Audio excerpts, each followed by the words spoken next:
Capital, Volume 1. This independent recording by Andrew S. Reitenberg is public domain, both in content and in audio. Chapter 10. The Working Day. Section 1. The Limits of the Working Day. We began with the assumption that labor power is bought and sold at its value. Its value, like that of all other commodities, is determined by the labor time necessary to produce it. If it takes 6 hours to produce the average daily means of subsistence of the worker, he must work an average of 6 hours a day to produce his daily labor power, or to reproduce the value received as a result of its sale. The necessary part of his working day amounts to 6 hours, and is therefore, other things being equal, a given quantity. But with this, the extent of the working day itself is not yet given. Let us assume that a line A to B, with 6 segments, represents the length of the necessary labor time, say 6 hours.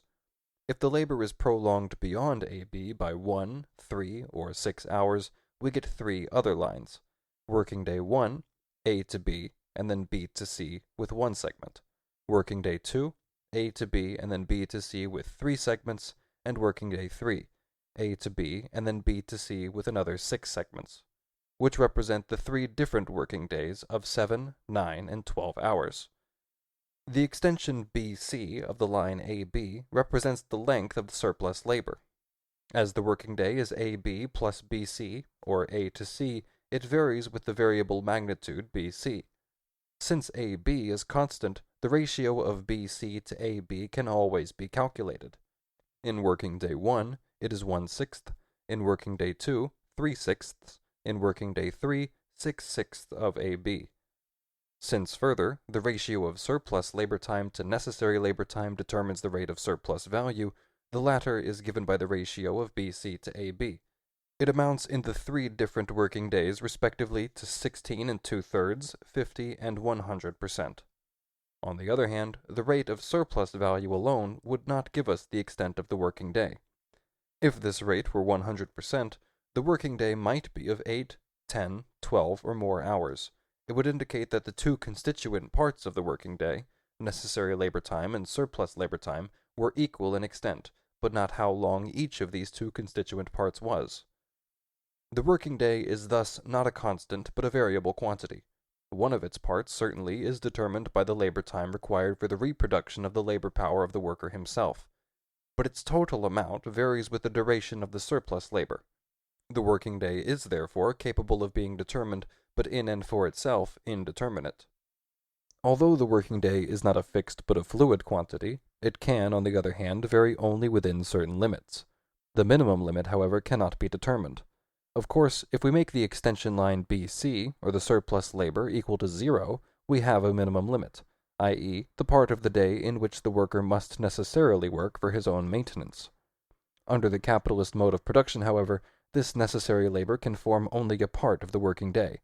The working day can never be reduced to this minimum. On the other hand, the working day does have a maximum limit.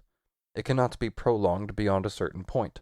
This maximum limit is conditioned by 2 things. First, by the physical limits to labor power. Within the 24 hours of the natural day, a man can only expend a certain quantity of his vital force. Similarly, a horse can work regularly for only 8 hours a day.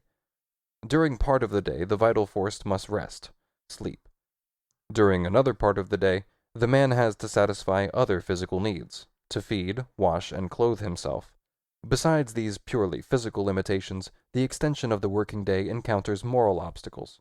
The worker needs time in which to satisfy his intellectual and social requirements, and the extent and the number of these requirements is conditioned by the general level of civilization. The length of the working day therefore fluctuates within boundaries both physical and social, but these limiting conditions are of a very elastic nature, and allow a tremendous amount of latitude.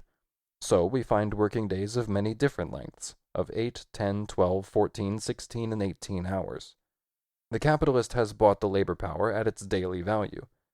The use of the labor power belongs to him throughout one working day. He has thus acquired the right to make the worker work for him during one day. But what is a working day? At all events, it is less than a natural day. How much less? The capitalist has his own views on this point of no return, the necessary limit of the working day.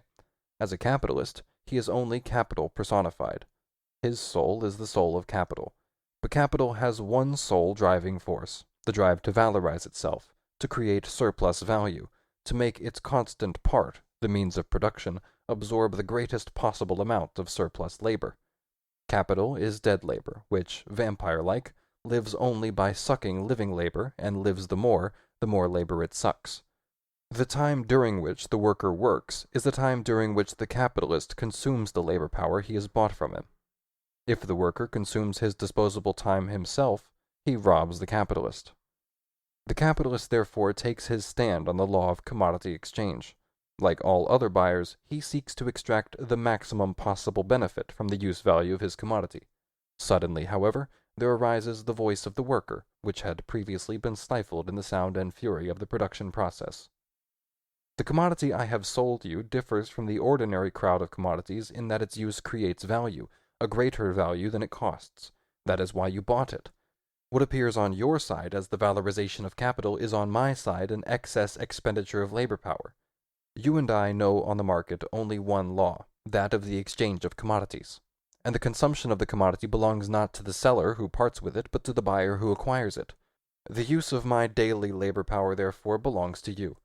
But by means of the price you pay for it every day, I must be able to reproduce it every day, thus allowing myself to sell it again. Apart from the natural deterioration through age, etc., I must be able to work tomorrow with the same normal amount of strength, health, and freshness as today. You are constantly preaching to me the gospel of saving and abstinence. Very well.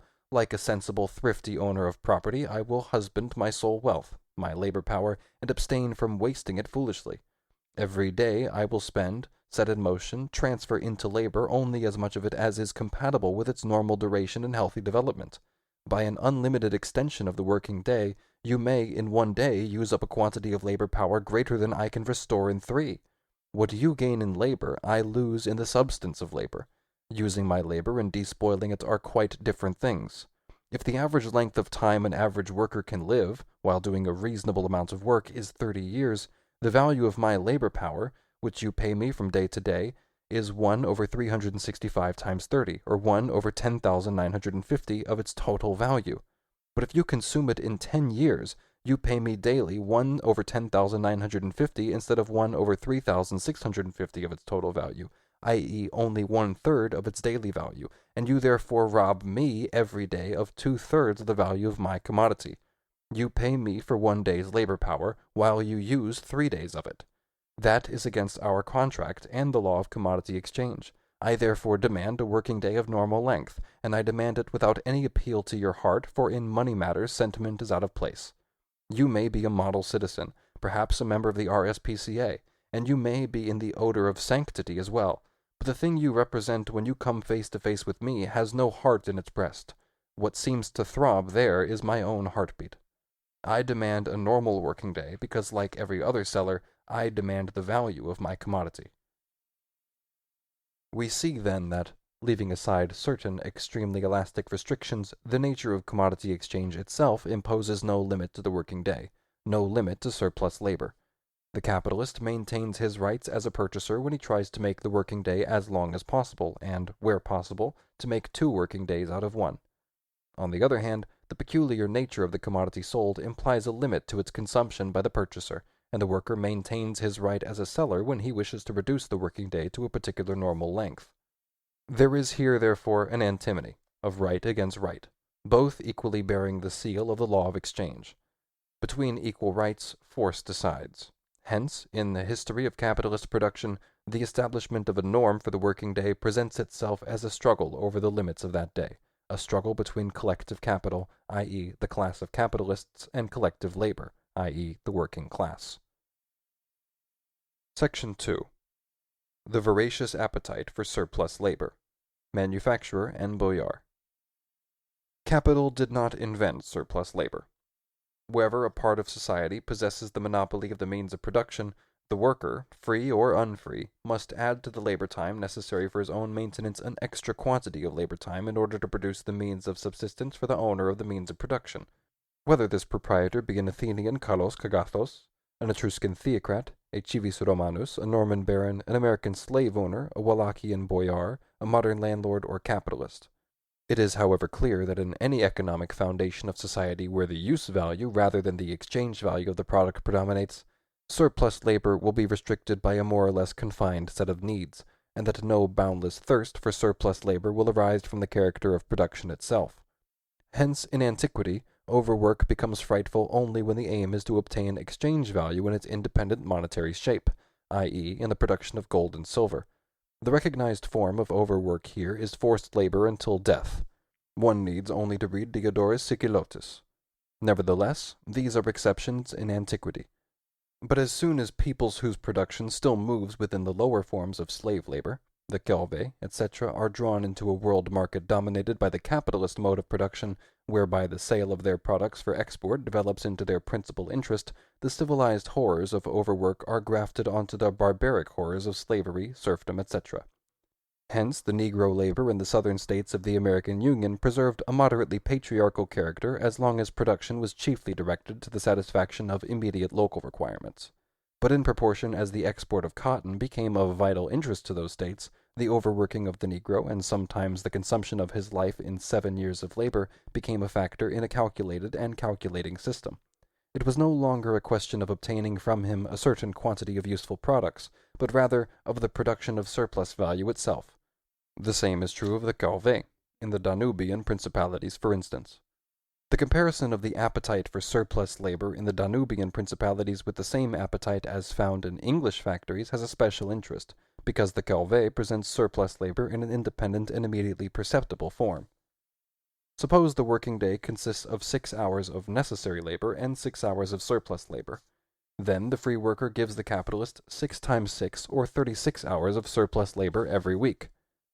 It is the same as if he worked 3 days in the week for himself and 3 days in the week gratis for the capitalist. But this fact is not directly visible. Surplus labor and necessary labor are mingled together. I can therefore express the same relation by saying, for instance, that in every minute the worker works 30 seconds for himself and 30 seconds for the capitalist, etc. It is otherwise with the Calvé. The necessary labor which the Wallachian peasant performs for his own maintenance is distinctly marked off from his surplus labor on behalf of the boyar. The one he does on his own field, the other on the seignorial estate. Both parts of the labor time thus exist independently, side by side with each other. In the Calvé, the surplus labor is accurately marked off from the necessary labor. However, this clearly alters nothing in the quantitative relation of surplus labor to necessary labor. 3 days surplus labor in the week remain 3 days that yield no equivalent to the worker himself, whether the surplus labor is called Calvé or wage labor.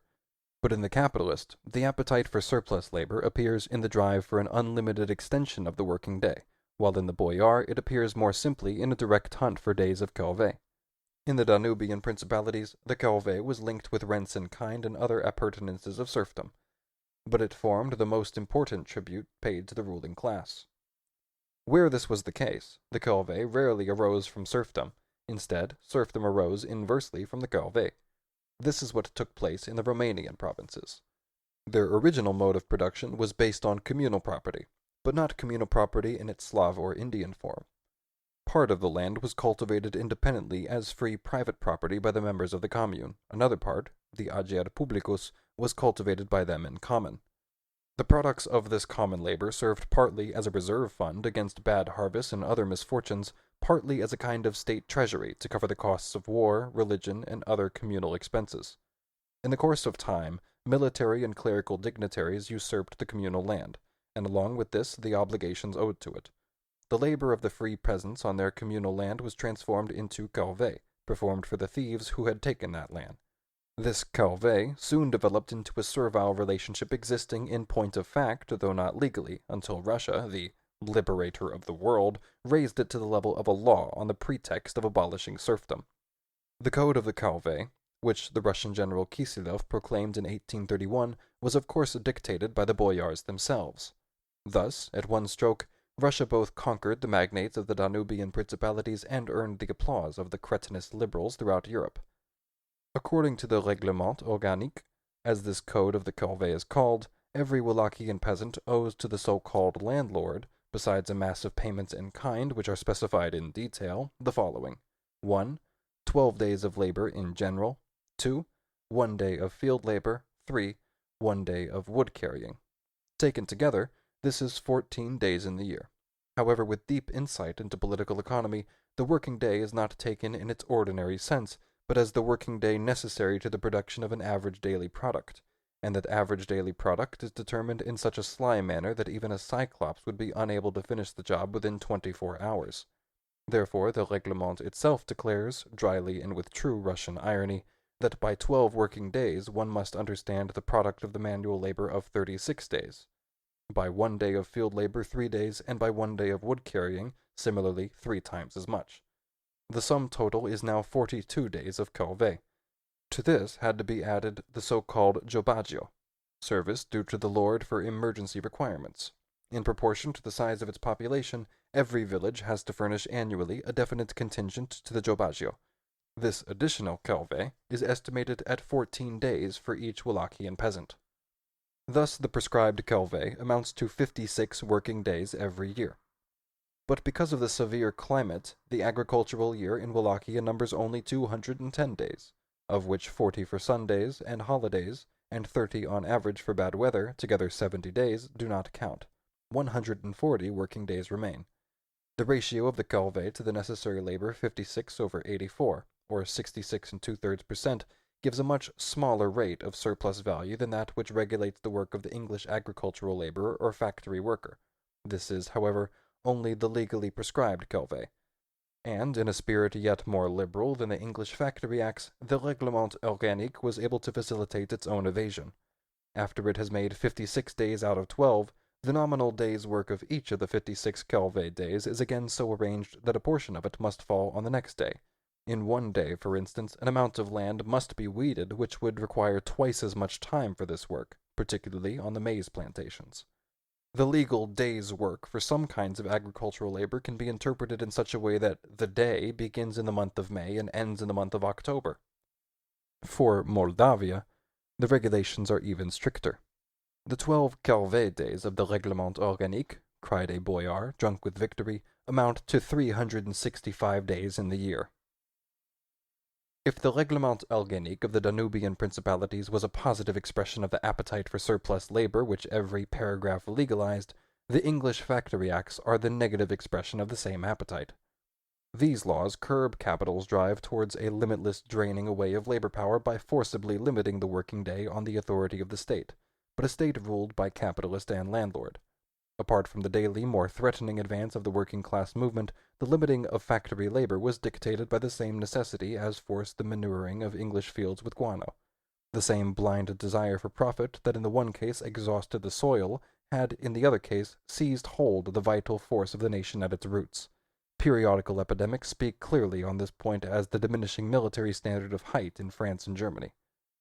The Factory Act of 1850, now in force as of 1867, allows 10 hours for the average working day, i.e., for the first 5 days, 12 hours from 6 a.m. to 6 p.m., including half an hour for breakfast and an hour for dinner, thus leaving 10.5 working hours, and 8 hours for Saturday, from 6 a.m. to 2 p.m., of which half an hour is subtracted for breakfast.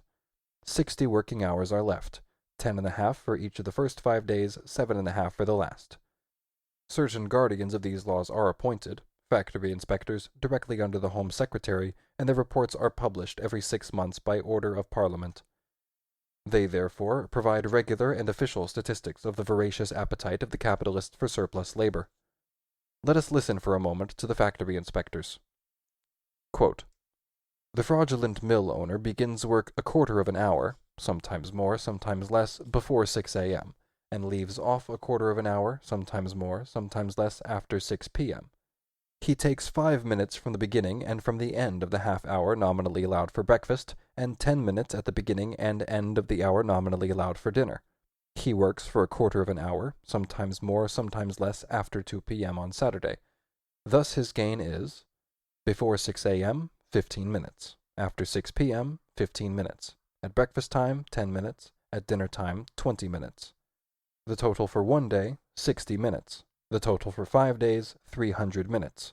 On Saturday before 6 a.m., 15 minutes. At breakfast time, 10 minutes. After 2 p.m., 15 minutes. The total for Saturday, 40 minutes. The weekly total, 340 minutes. otherwise stated as 5 hours and 40 minutes weekly, which, multiplied by 50 working weeks in the year, allowing 2 for holidays and occasional stoppages, is equal to 27 working days. 5 minutes a day's increased work, multiplied by weeks, are equal to 2.5 days of produce in the year. An additional hour a day gained by small installments before 6 a.m., after 6 p.m., and at the beginning and end of the times nominally fixed for meals is nearly equivalent to working 13 months in the year. End quote. Crises during which production is interrupted and the factories work short time, i.e., for only a part of the week, naturally do not affect the tendency to extend their working day. The less business there is, the more profit has to be made on the business done. The less time spent in work, the more of that time has to be turned into surplus labor time. This is how the factory inspectors report on the period of crisis from 1857 to 1858. It may seem inconsistent that there should be any overworking at a time when trade is so bad, but that very badness leads to the transgression by unscrupulous men. They get the extra profit of it in the last half year, says Leonard Horner. 122 mills in my district have been given up. 143 were found standing, yet overwork is continued beyond the legal hours. For a great part of the time, says Mr. Howell, owing to the depression of trade, many factories were altogether closed, and a still greater number were working short time. I continue, however, to receive about the usual number of complaints that half or 3/4 of an hour in the day are snatched from the workers by encroaching upon the times professedly allowed for rest and refreshment. The same phenomenon was repeated on a smaller scale during the frightful cotton crisis from 1861 to 1865. Quote, "It is sometimes advanced by way of excuse, when persons are found at work in a factory either at a meal hour or at some illegal time, that they will not leave the mill at the appointed hour, and that compulsion is necessary to force them to cease work, especially on Saturday afternoons. But if the hands remain in a factory after the machinery has ceased to revolve, they would not have been so employed if sufficient time had been set apart specially for cleaning, etc., either before 6 a.m. or before 2 p.m. on Saturday afternoons. The profit to be gained by it, overworking in violation of the act, appears to be, to many, a greater temptation than they can resist.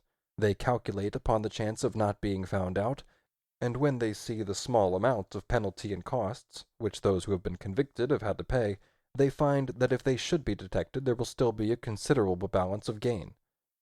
In cases where the additional time is gained by a multiplication of small thefts in the course of the day, there are insuperable difficulties to the inspectors making out a case." End quote. These small thefts of capital from the workers' meal times and recreation times are also described by the factory inspectors as petty pilferings of minutes, snatching a few minutes, or, in the technical language of the workers, nibbling and cribbling at meal times. It is evident that in this atmosphere the formulation of surplus value by surplus labor is no secret.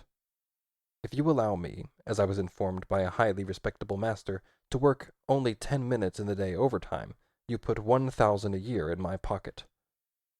Moments are the elements of profit. In this connection, nothing is more characteristic than the designation of the workers who work full-time as full-timers, and the children under 13 who are only allowed to work 6 hours as half-timers. The worker is here nothing more than personified labor time. All individual distinctions are obliterated in that between full-timers and half-timers. Section 3. Branches of English industry without legal limits to exploitation. So far, we have observed the drive towards the extension of the working day, and the werewolf-like hunger for surplus labor in an area where capital's monstrous outrages, unsurpassed according to an English bourgeois economist by the cruelties of the Spaniards to the American redskins, caused it at last to be bound by the chains of legal regulations. Now let us cast a glance at certain branches of production in which the exploitation of labor is either still unfettered even now, or was so yesterday. Quote, "Mr. Broughton Charlton, county magistrate, declared, as chairman of a meeting held at the Assembly Rooms in Nottingham on the 14th of January, 1860, that there was an amount of privation and suffering among that portion of the population connected with the lace trade, unknown in other parts of the kingdom, indeed in the civilized world. Children of 9 or 10 years are dragged from their squalid beds at 2, 3, or 4 o'clock in the morning, and compelled to work for a bare subsistence until 10, 11, or 12 at night, their limbs wearing away, their frames dwindling, their faces whitening, and their humanity absolutely sinking into a stone-like torpor, utterly horrible to contemplate. We are not surprised, he went on, that Mr. Mallet or any other manufacturer should stand forward and protest against discussion. The system, as Reverend Montague Valpy describes it, is one of unmitigated slavery, socially, physically, morally, and spiritually. What can be thought of a town which holds a public meeting to petition that the period of labor for men shall be diminished to 18 hours a day? We declaim against the Virginian and Carolinian cotton planters. Is their black market, their lash, and their barter of human flesh more detestable than this slow sacrifice of humanity which take place in order that veils and collars may be fabricated for the benefit of capitalists? End quote.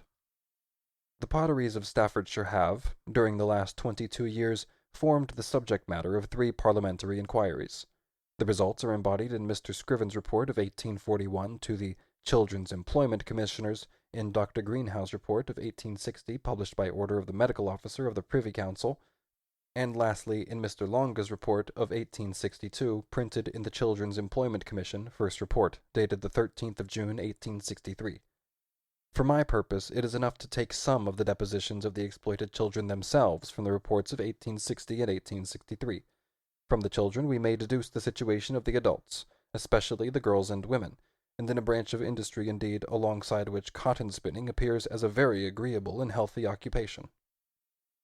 William Wood, 9 years old, quote, was 7 years 10 months old when he began to work. He ran molds, carried ready-molded articles into the drying-room, afterwards bringing back the empty mold, from the very beginning. He came to work every day in the week at 6 a.m., and left off at about 9 p.m. Quote, I work till 9 o'clock at night 6 days in the week. I have done so for the last 7 or 8 weeks. 15 hours of labor for a child of 7. J. Murray, 12 years of age, says, quote, I turn jigger and run molds. I come at 6, sometimes I come at 4. I worked all night last night till 6 o'clock this morning.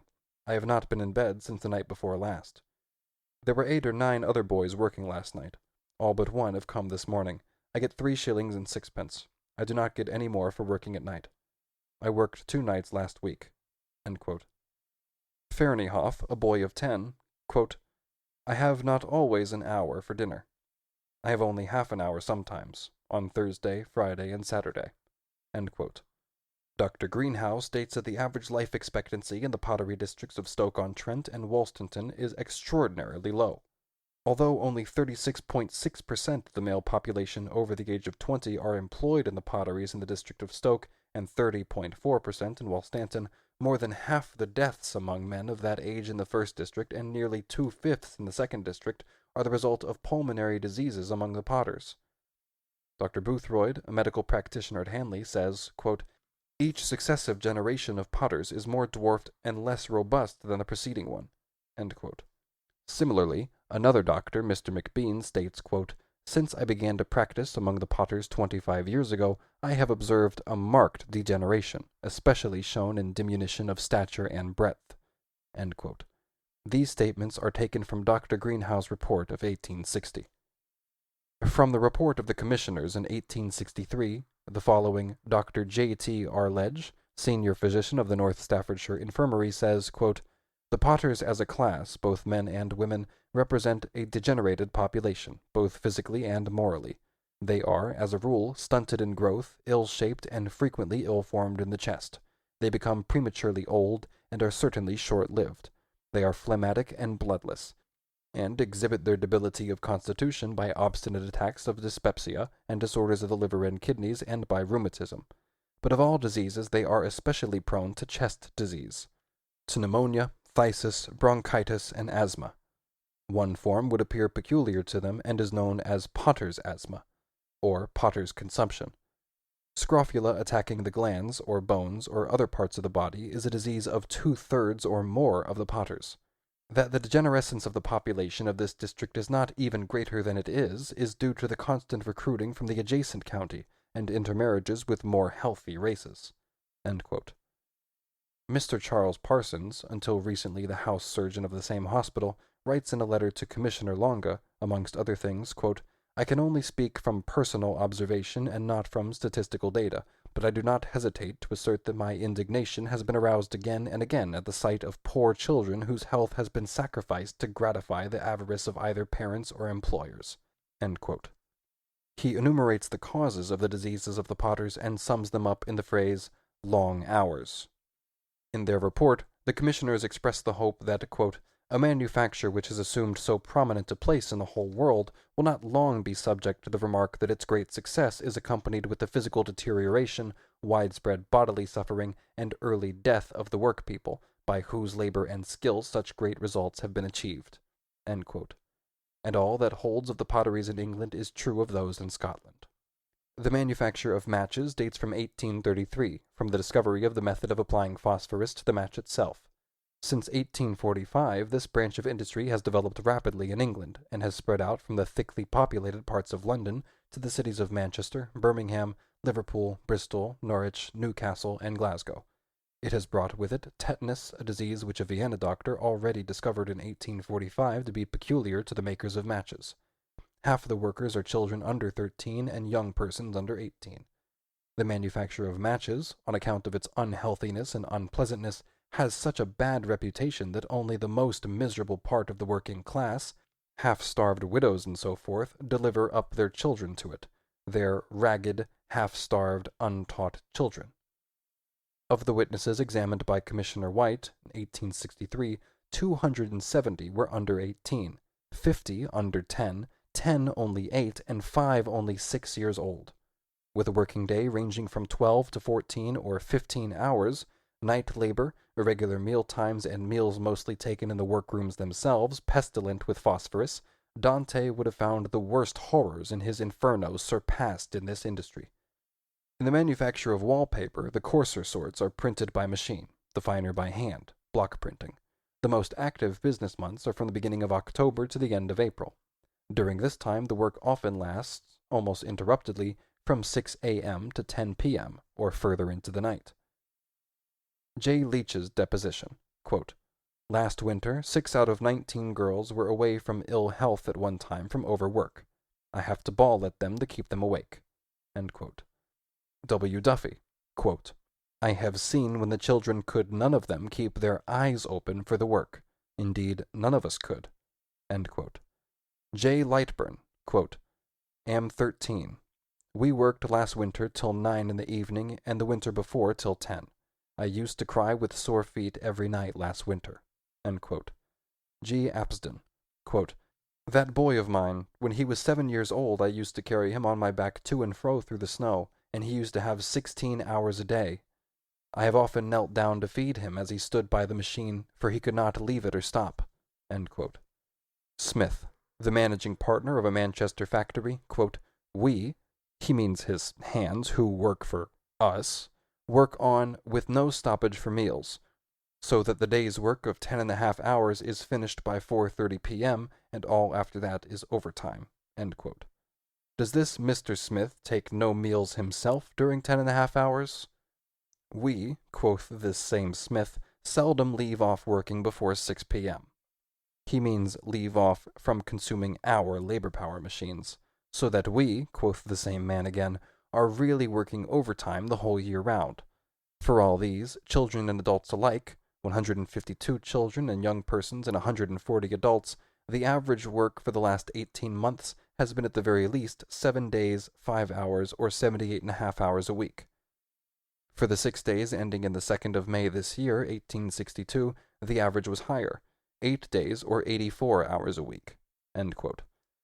Despite this, the same Mr. Smith, who is so fond of the plural of majesty, adds, smirking with satisfaction, "Machine work is not great."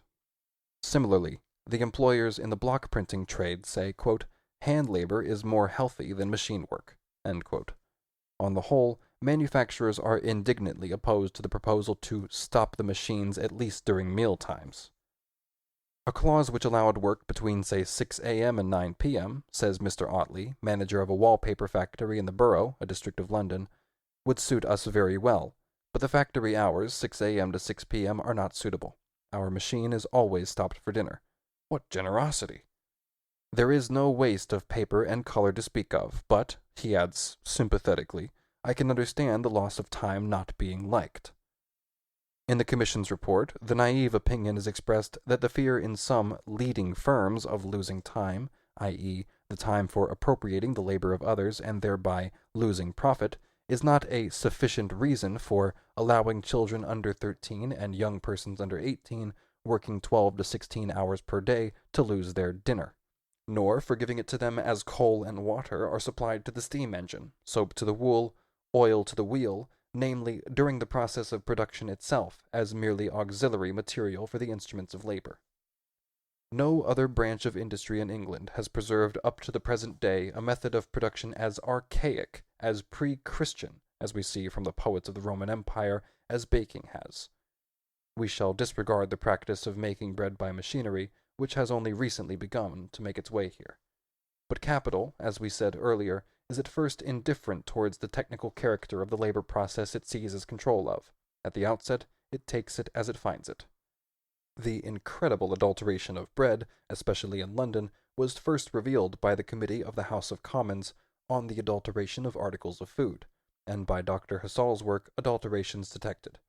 The consequence of these revelations was the Act of the 6th of August, 1860, for preventing the adulteration of articles of food and drink, an inoperative law, as it naturally shows the tenderest consideration for every free trader who decides to turn an honest penny by buying and selling adulterated commodities. The committee itself more or less naively formulated its conviction that free trade essentially meant trade with adulterated, or as the English ingeniously put it, sophisticated goods. In fact, this kind of sophistry understands better than Protagoras how to make white black and black white, and better than the Eleatics how to demonstrate before your very eyes that everything real is merely apparent. At all events, the committee had directed the attention of the public to its daily bread, and therefore to the baking trade.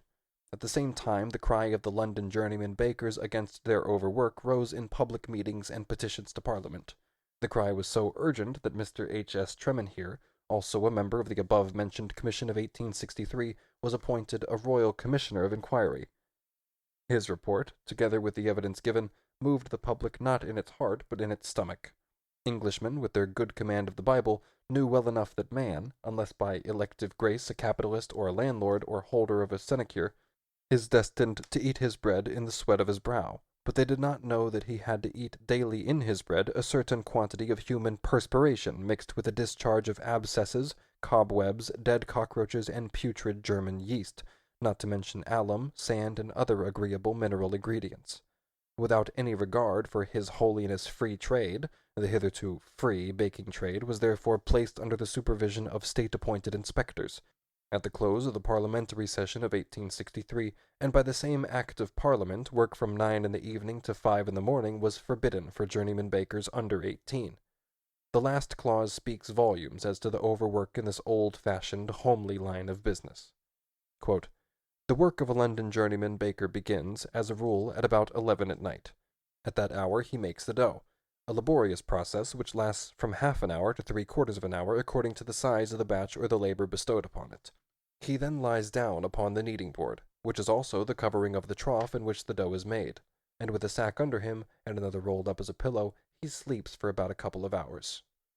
He is then engaged in a rapid and continuous labor for about 5 hours, throwing out the dough, scaling it off, molding it, putting it into the oven, preparing and baking rolls and fancy bread, taking the batch bread out of the oven and up into the shop, etc., etc.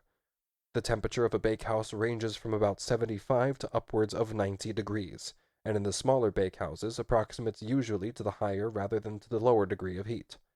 When the business of making the bread, rolls, etc. is over, that of its distribution begins, and a considerable proportion of the journeymen in the trade, after working hard in the manner described during the night, are upon their legs for many hours during the day, carrying baskets or wheeling handcarts, and sometimes again in the bakehouse, leaving off work at various hours between 1 and 6 p.m. according to the season of the year, or the amount and nature of their master's business, while others are again engaged in the bakehouse in bringing out more batches until late in the afternoon.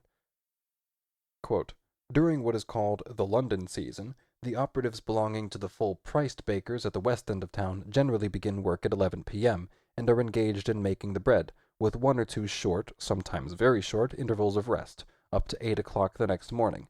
They are then engaged all day long, up to 4, 5, 6, and as late as 7 o'clock in the evening carrying out bread, or sometimes in the afternoon in the bakehouse again assisting in the biscuit baking.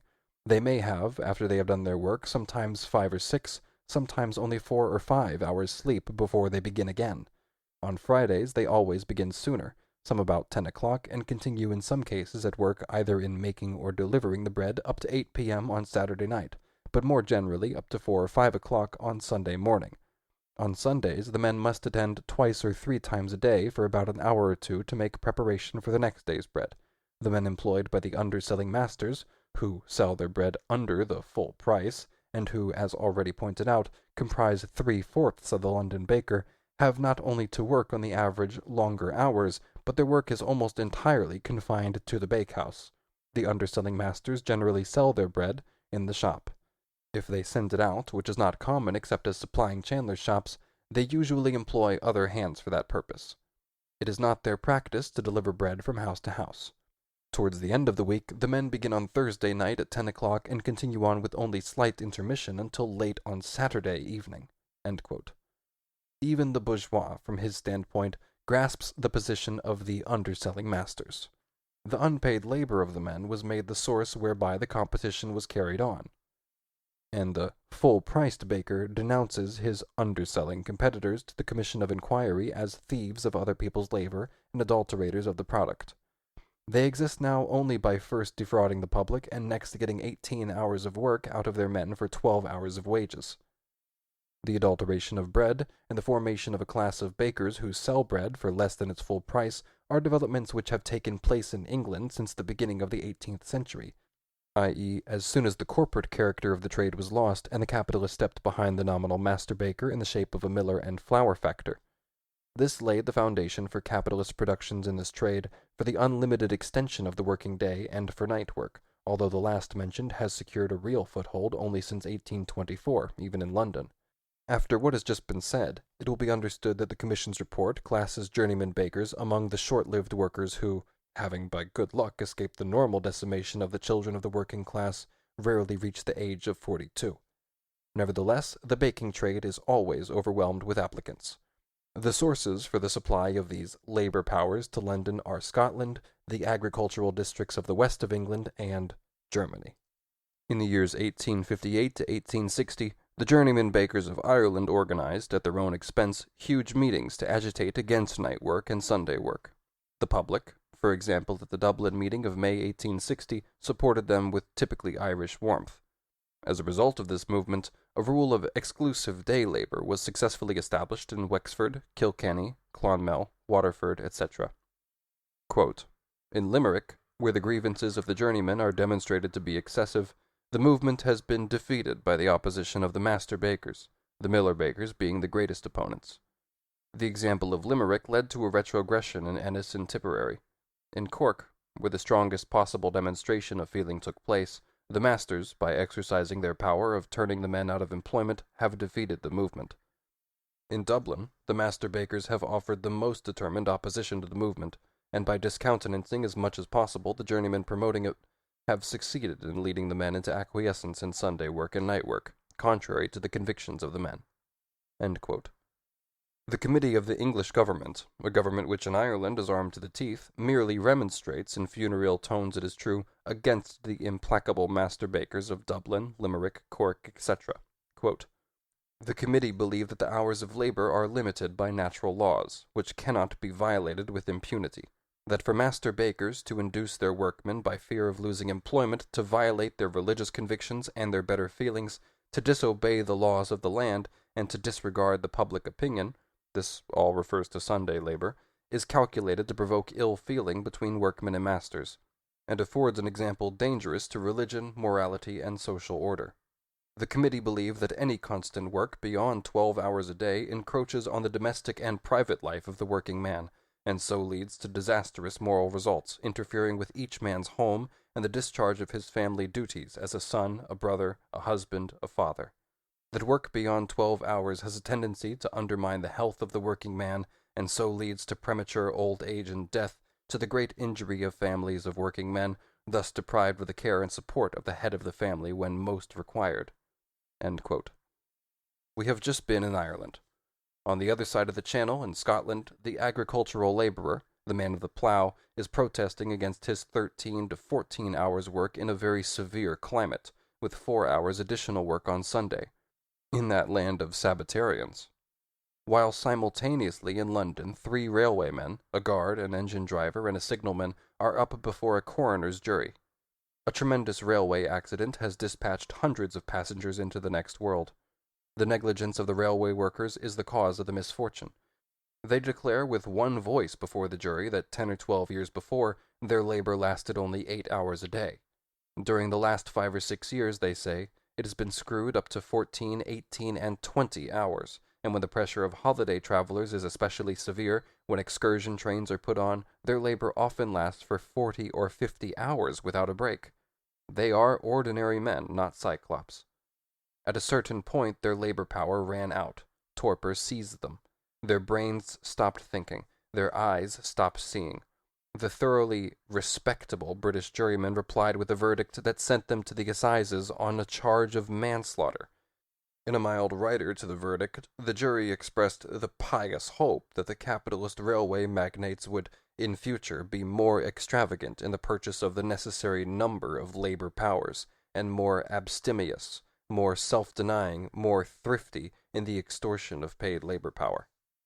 From the motley crowd of workers of all callings, ages, and sexes, who throng around us more urgently than did the souls of the slain around Ulysses, on whom we see at a glance the signs of overwork, without referring to the blue books under their arms, let us select 2 more figures, whose striking contrast proves that all men are alike in the face of capital: a milliner and a blacksmith.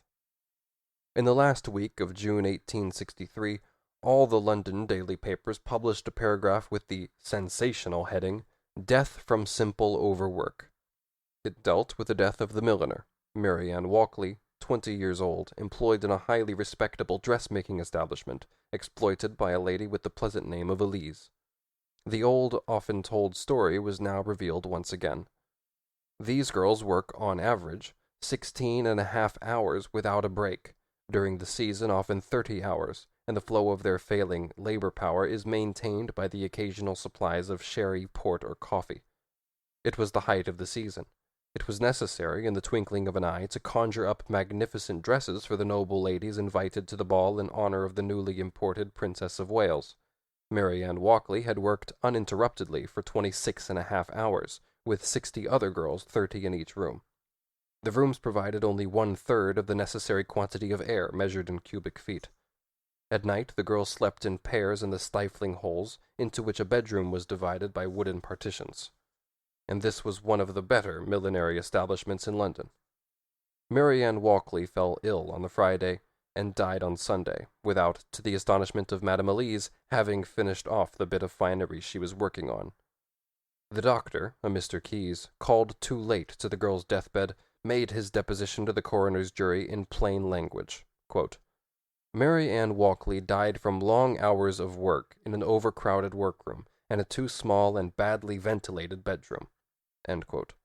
In order to give the doctor a lesson in good manners, the coroner's jury thereupon brought in the verdict that, quote, "the deceased had died of apoplexy, but there was reason to fear that her death had been accelerated by overwork in an overcrowded room, etc." End quote. "Our white slaves," exclaimed the Morning Star, the organ of the free-trading gentlemen Cobden and Bright, "our white slaves who are toiled into the grave, for the most part, silently pine and die." Quote, "It is not only in dressmakers' rooms that working to death is the order of the day, but in 1,000 other places, in every place, I had almost said, where a thriving business has to be done. We will take the blacksmith as a type. If the poets were true, there is no man so hearty, so merry as the blacksmith. He rises early and strikes his sparks before the sun. He eats and drinks and sleeps as no other man. Working in moderation, he is in fact in one of the best human positions, physically speaking. But we follow him into the city or town, and we see the stress of work on that strong man, and what then is his position in the death rate of his country? In Marylebone, blacksmiths die at the rate of 31 per 1,000 per annum, or 11 above the mean of male adults of the country in its entirety. The occupation, instinctive almost as a portion of human art, unobjectionable as a branch of human industry, is made by mere excess of work the destroyer of the man. He can strike so many blows per day, walk so many steps, breathe so many breaths, produce so much work, and live an average of, say, 50 years. He is made to strike so many more blows, to walk so many more steps, to breathe so many more breaths per day, and to increase altogether a fourth of his life. He meets the effort. The result is that producing for a limited time a fourth more work, he dies at 37 for 50. End quote. Section 4. Day work and night work. The shift system. Constant capital, the means of production, only exist considered from the standpoint of the process of valorization in order to absorb labor, and with every drop of labor, a proportional quantity of surplus labor. Insofar as the means of production fail to do this, their mere existence forms a loss for the capitalist, in a negative sense, for while they lie fallow, they represent a useless advance of capital. This loss becomes a positive one as soon as the interruption of employment necessitates an additional outlay when the work begins again. The prolongation of the working day beyond the limits of the natural day into the night only acts as a palliative. It only slightly quenches the vampire thirst for the living blood of labor. Capitalist production therefore drives, by its inherent nature, towards the appropriation of labor throughout the whole of the 24 hours in the day. But since it is physically impossible to exploit the same individual labor power constantly, during the night as well as the day, capital has to overcome this physical obstacle. An alternation becomes necessary between the labor powers used up by day and those used up by night. This can be accomplished in various ways. For instance, it may be arranged that part of the working personnel is employed for 1 week on day work and for the next week on night work. It is well known that this shift system, this alternation of 2 sets of workers, predominated in the full-blooded springtime of the English cotton industry, and that, at the present time, it still flourishes, among other places, in the cotton spinning factories of the Moscow gubernia. This 24-hour process of production exists today as a system in many of the as yet free branches of industry in Great Britain, in the blast furnaces, forges, rolling mills, and the other metallurgical establishments of England, Wales, and Scotland. Here the labor process includes a great part of the 24 hours of Sunday in addition to the 24 hours of the 6 working days. The workers consist of men and women, adults and children of both sexes. The ages of the children and young persons run through all the intermediate grades, from 8, in some cases from 6, to 18. In some branches of industry, the girls and women work through the night together with the male personnel. Leaving aside the generally harmful effects of night labor, the duration of the process of production, unbroken for 24 hours, offers very welcome opportunities for exceeding the limits of the normal working day, for example, in the branches of industry already mentioned, which are themselves very strenuous. The official working day usually comes to 12 hours by night or day for all workers. But the amount of overwork done in excess of this limit is, in many cases, to use the words of the official English report, truly fearful. Quote, "It is impossible," says the report, "for any mind to realize the amount of work described in the following passages as being performed by boys of from 9 to 12 years of age, without coming irresistibly to the conclusion that such abuses of the power of parents and of employers can no longer be allowed to exist. The practice of boys working at all by day and night turns either into the usual course of things, or at pressing times seems inevitably to open the door to their not infrequently working unduly long hours. These hours are, indeed, in some cases, not only cruelly, but even incredibly long for children. Amongst a number of boys it will, of course, not infrequently happen that one or more are from some cause absent. When this happens, their place is made up by one or more boys, who work in the other turn. That this is a well-understood system is plain from the answer of the manager of some large rolling mills, who, when I asked him how the place of the boys absent from their turn was made up, said, "I dare say, sir, you know that as well as I do," and admitted the fact. At a rolling mill where the proper hours were from 6 a.m. to 5:30 p.m., a boy worked about 4 nights every week till 8:30 p.m. at least, and this for 6 months. Another, at 9 years old, sometimes made 3 12-hour shifts running, and, when 10, has made 2 days and 2 nights running. A third, now 10, worked from 6 a.m. till 12 p.m. 3 nights, and till 9 p.m. the other nights. Another, now 13, worked from 6 p.m. till 12 noon the next day, for a week together, and sometimes for 3 shifts together, e.g., from Monday morning until Tuesday night. Another, now 12, has worked in an iron foundry at Staveley from 6 a.m. till 12 p.m. for a fortnight on end. Could not do it any more. George Allensworth, age 9, came here as a cellar boy last Friday. Next morning we had to begin at 3, so I stopped here all night. Live 5 miles off. Slept off the floor of the furnace overhead with an apron under me and a bit of jacket over me.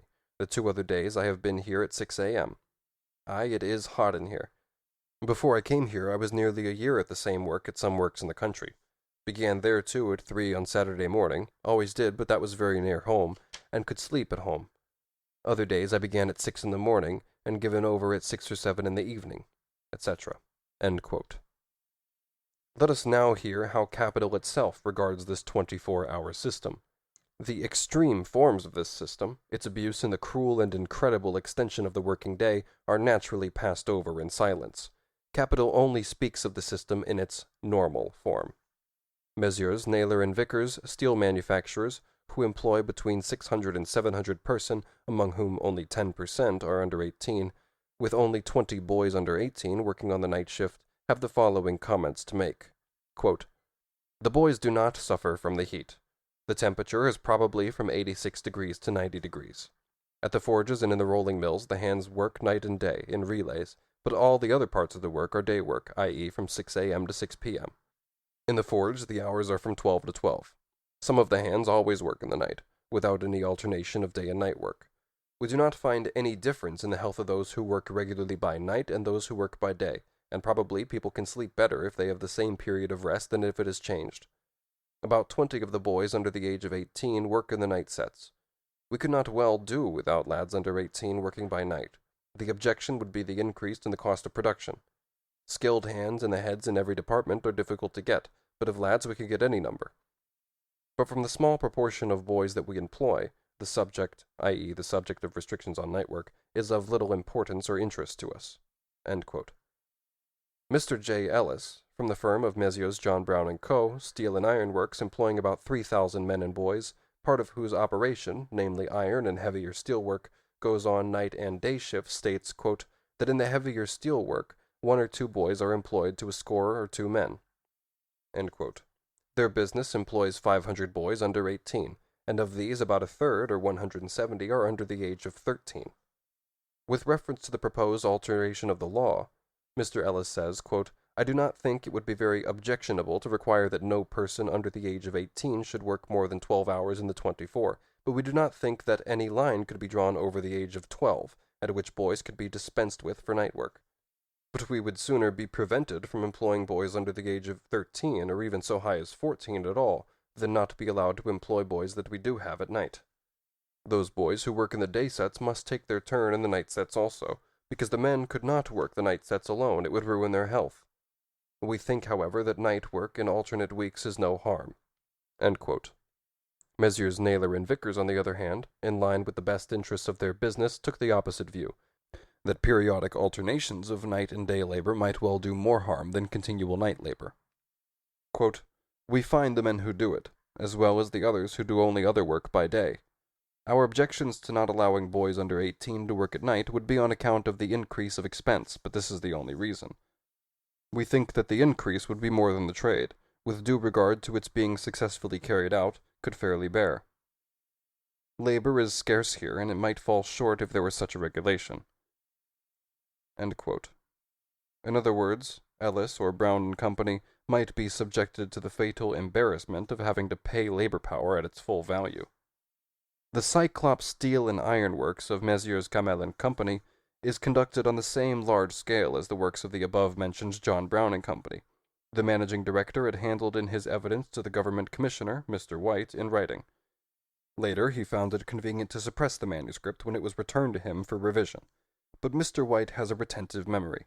He recalled quite early that for these Cyclopean gentlemen the prohibition of the night labor of children and young persons, quote, would be impossible. It would be tantamount to stopping their works, end quote. And yet their business employs little more than 6% of boys under 18 and less than 1% under 13. On the same question, Mr. E.F. Sanderson of the firm of Sanderson Brothers and Company, steel rolling mills and forges, Attercliffe, says, quote, great difficulty would be caused by preventing boys under 18 from working at night. The chief would be the increase of cost from employing men instead of boys. I cannot say what this would be, but probably it would not be enough to enable the manufacturers to raise the price of steel, and consequently it would fall on them, as of course the men would refuse to pay it. End quote.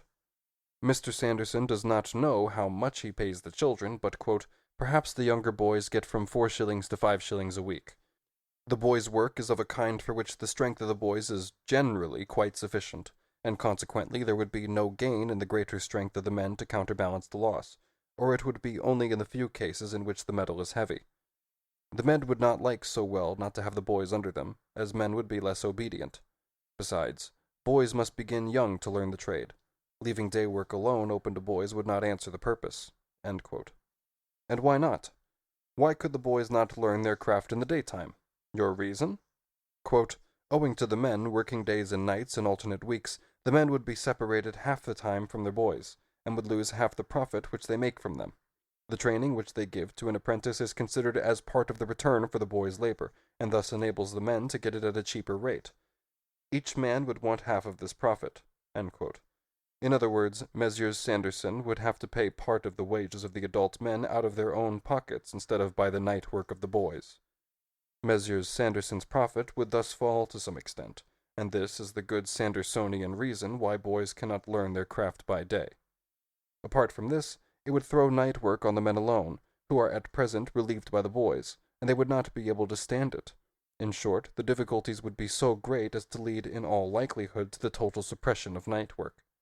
Quote, as far as the work itself is concerned, says E.F. Sanderson, this would suit us well, but Messrs. Sanderson have something else to make besides steel.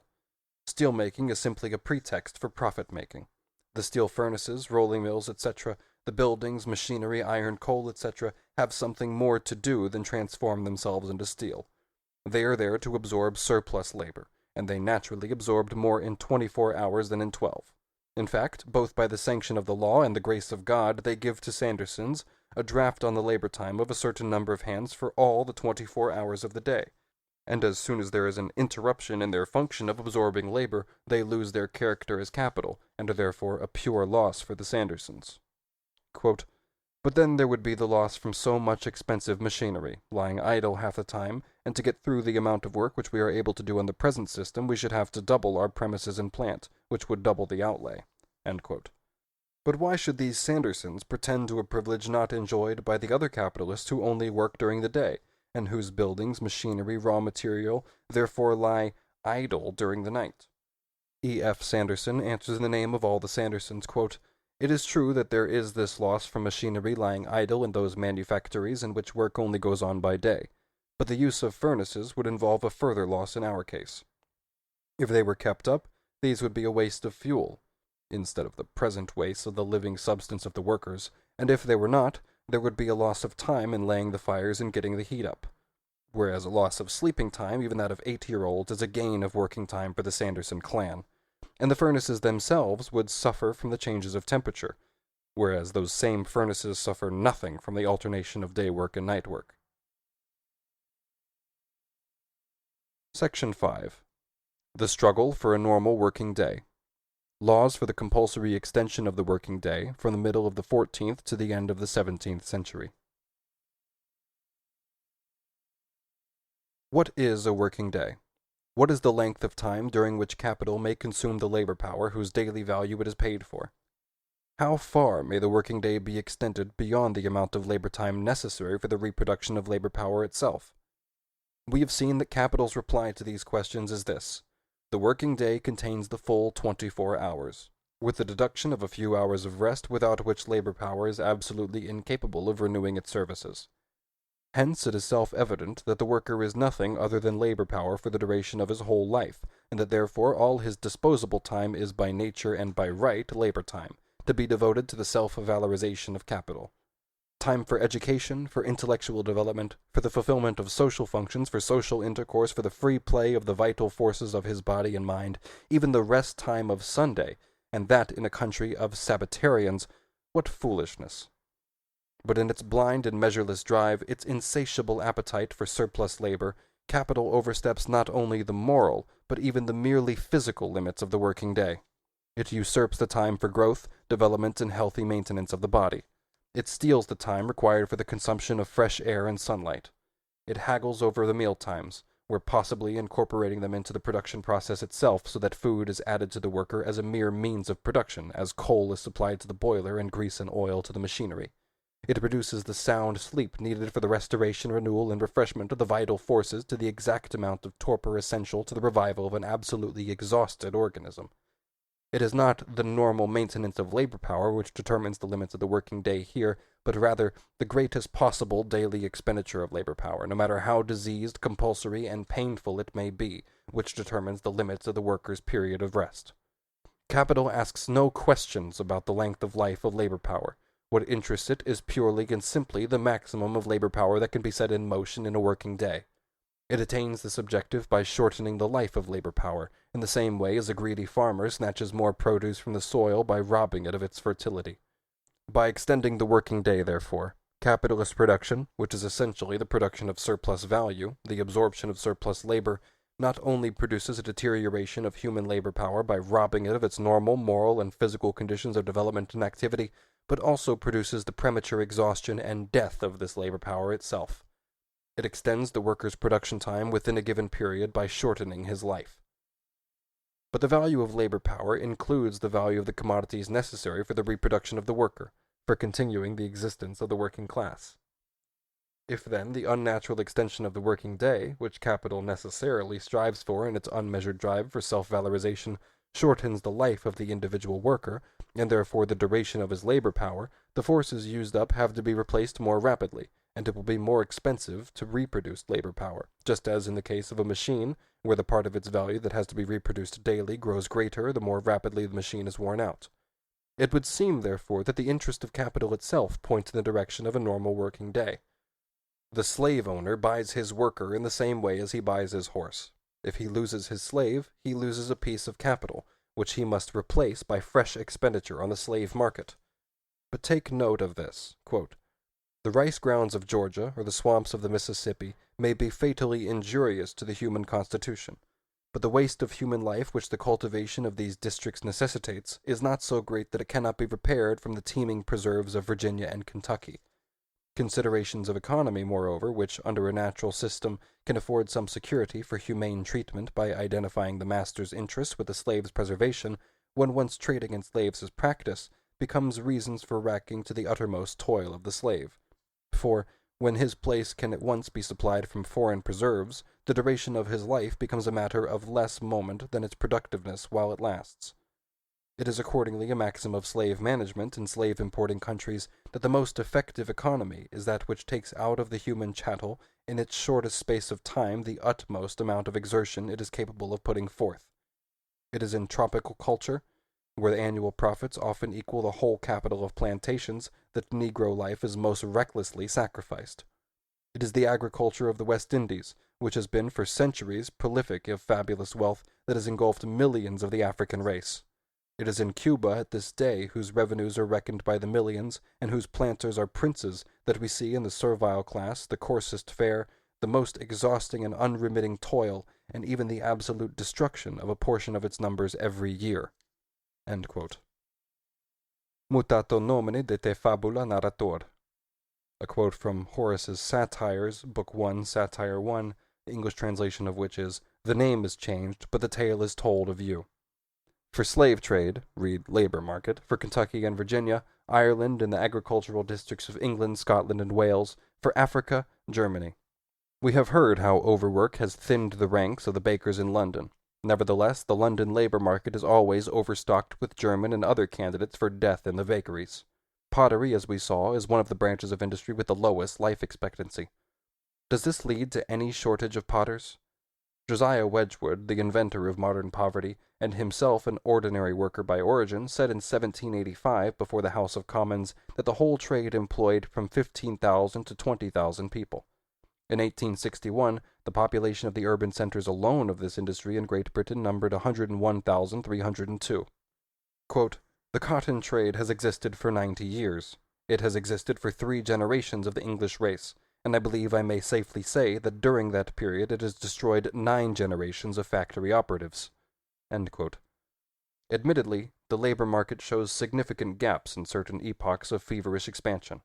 In 1834, for example. But then the manufacturers proposed to the Poor Law Commissioners that they should send the surplus population of the agricultural districts to the north, with the explanation, quote, that the manufacturers would absorb and use it up. Agents were appointed with the consent of the Poor Law Commissioners. An office was set up in Manchester, to which lists were sent of those workpeople in the agricultural districts wanting employment, and their names were registered in books. The manufacturers attended at these offices and selected such persons as they chose. When they had selected such persons as their wants required, they gave instructions to have them forwarded to Manchester, and they were sent, ticketed like bales of goods, by canals or with carriers, others tramping on the road, and many of them were found on the way lost and half-starved. This system had grown up into a regular trade. This house will hardly believe it, but I tell them that this traffic in human flesh was as well kept up. They were in effect as regularly sold to these manufacturers as slaves are sold to the cotton grower in the United States. In 1860, the cotton trade was at its zenith. The manufacturers again found that they were short of hands. They applied to the flesh agents, as they are called. Those agents sent to the southern downs of England, to the pastures of Dorsetshire, to the glades of Devonshire, to the people tending kine in Wiltshire, but they sought in vain. The surplus population was absorbed. End quote. The Bury Guardian lamented that, after the conclusion of the Anglo-French commercial treaty, quote, 10,000 additional hands could be absorbed by Lancashire, and that 30,000 or 40,000 will be needed. End quote. After the flesh agents and sub-agents had vainly combed through the agricultural districts, quote, a deputation came to London, and waited on the right honourable gentleman, Mr. Villiers, president of the Poor Law Board, with a view of obtaining poor children from certain union houses for the mills of Lancashire. End quote. What experience generally shows to the capitalist is a constant excess of population, i.e., an excess in relation to capital's need for valorization at any given moment, although this throng of people is made up of generations of stunted, short-lived, and rapidly replaced human beings, plucked, so to speak, before they were ripe. And indeed, experience shows to the intelligent observer how rapidly and firmly capitalist production has seized the vital forces of the people at their very roots, although historically speaking, it hardly dates from yesterday. Experience shows, too, how the degeneration of the industrial population is retarded only by the constant absorption of primitive and natural elements from the countryside, and how even the agricultural laborers, in spite of the fresh air and the principle of natural selection that works so powerfully amongst them, and permits the survival of only the strongest individuals, are already beginning to die off. Capital, which has such good reasons for denying the sufferings of the legions of workers surrounding it, allows its actual movement to be determined as much and as little by the sight of the coming degradation and final depopulation of the human race as by the probable fall of the earth into the sun. In every stock-jobbing swindle everyone knows that some time or other the crash must come, but everyone hopes that it may fall on the head of his neighbor, after he himself has caught the showers of gold and placed it in secure hands. Après moi le déluge. After me comes the downfall, is the watchword of every capitalist and of every capitalist nation. Capital, therefore, takes no account of the health and the length of life of the worker unless society forces it to do so. Its answer to the outcry about the physical and mental degradation, the premature death, the torture of overwork is this: should that pain trouble us, since it increases our pleasure, our profit? But looking at these things as a whole, it is evident that this does not depend on the will, either good or bad, of the individual capitalist.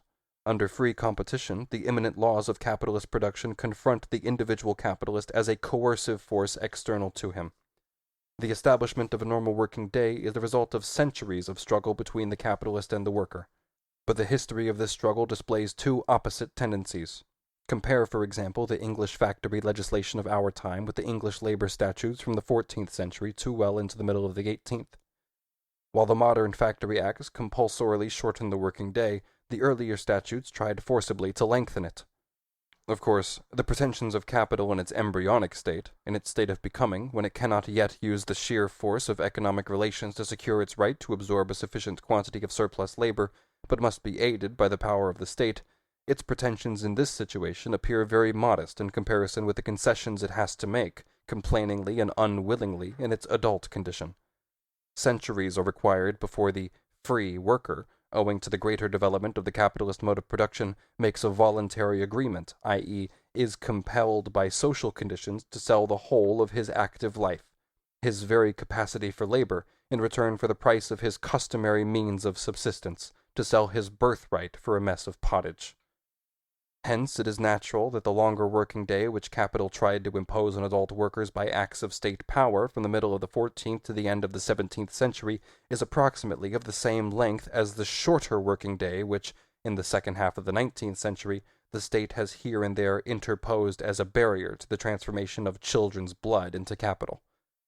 What has now been proclaimed, for instance in the state of Massachusetts, until recently the freest state of the North American Republic, as the statutory limit of the labor of children under 12, was in England, even in the middle of the 17th century, the normal working day of able-bodied artisans, robust ploughmen, and gigantic blacksmiths.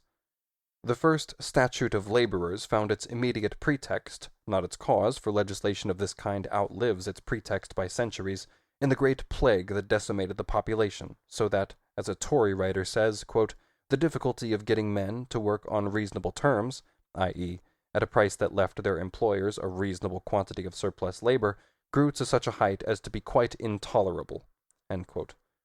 Reasonable wages were therefore fixed by law as well as the limits of the working day. The latter point, the only one that interests us here, is repeated in the statute of 1496, Henry VII. The working day for all craftsmen, artificers, and field laborers from March to September was supposed to last from 5 in the morning to between 7 and 8 in the evening, although this was never enforced. The meal times, however, consisted of 1 hour for breakfast, 1½ hours for dinner, and half an hour for noon meat, i.e., exactly twice as much as under the factory acts now in force. In winter, work was to last from 5 in the morning until dark, with the same intervals. A statute of Elizabeth of 1562 leaves the length of the working day for all laborers, quote, hired for daily or weekly wages, end quote, untouched, but seeks to limit the intervals to 2½ hours in the summer and 2 in the winter. Dinner is to last only 1 hour, and the afternoon sleep of half an hour is only allowed between the middle of May and the middle of August. For every hour of absence, 1 pence is to be subtracted from the wage. In practice, however, the conditions were much more favorable to the laborers than in the statute book. William Petty, the father of political economy and to some extent the founder of statistics, says in a work that he published in the last third of the 17th century, quote, laboring men, the meaning then was agricultural laborers, work 10 hours per diem and make 20 meals per week, 3 a day for working days and 2 on Sundays, whereby it is plain that if they could fast on Friday nights and dine in 1 hour and a half, whereas they take 2 from 11 to 1, thereby thus working 1/20th more and spending 1/20th less, the above-mentioned tax might be raised. End quote. Was Dr. Andrew Ure not right when he deplored the 12 Hours Bill of 1833 as a retrogression to the age of darkness? It is true that the regulations contained in the statutes and mentioned by Petty apply also to apprentices, but the situation with respect to child labor, even at the end of the 17th century, is shown by the following complaint.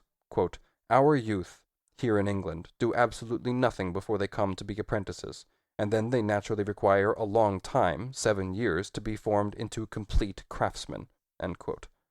Germany, on the other hand, is praised because the children there are educated from their cradle at least to something of employment. Still, during the greater part of the 18th century up to the epoch of large-scale industry, capital in England had not succeeded in gaining control of the worker's whole week by paying the weekly value of his labor power. The agricultural laborers, however, formed an exception. The fact that they could live for a whole week on the wage of 4 days did not appear to the workers to be a sufficient reason for working for the capitalist for the other 2 days. One party of the English economists in the service of capital denounced this obstinacy in the most violent manner. Another party defended the workers. Let us listen, for example, to the polemic between Postlethwaite, whose Dictionary of Trade then enjoyed the same reputation as similar works by McCulloch and McGregor do today, and the author of the Essay on Trade and Commerce cited earlier. Postlethwaite says, among other things, quote, "We cannot put an end to these few observations without noticing that trite remark in the mouth of too many, that if the industrious poor can obtain to maintain themselves in 5 days, they will not work the whole 6. Whence they infer the necessity of even the necessaries of life being made dear by taxes, or any other means, to compel the working artisan and manufacturer to labor the whole 6 days in the week without ceasing. I must beg leave to differ in sentiment from those great politicians who contend for the perpetual slavery of the working people of this kingdom. They forget the vulgar adage, all work and no play. Have not the English boasted of the ingenuity and dexterity of her working artists and manufacturers which have heretofore given credit and reputation to British wares in general? What has this been owing to? To nothing more, probably, than the relaxation of the working people in their own way. Were they obliged to toil the year round, the whole 6 days in the week, in a repetition of the same work, might it not blunt their ingenuity, and render them stupid instead of alert and dexterous, and might not our workmen lose their reputation instead of maintaining it by such eternal slavery? And what sort of workmanship could we expect from such hard-driven animals? Many of them will execute as much work in 4 days as a Frenchman will in 5 or 6. But if Englishmen are to be eternal drudges, 'tis to be feared that they will degenerate below the Frenchmen. As our people are famed for bravery in war, do we not say that it is owing to the good English roast beef and pudding in their bellies as well as their constitutional spirit of liberty? And why may not the superior ingenuity and dexterity of our artists and manufacturers be owing to that freedom and liberty to direct themselves in their own way? And I hope we shall never have them deprived of such privileges and that good living from whence their ingenuity no less than their courage may proceed."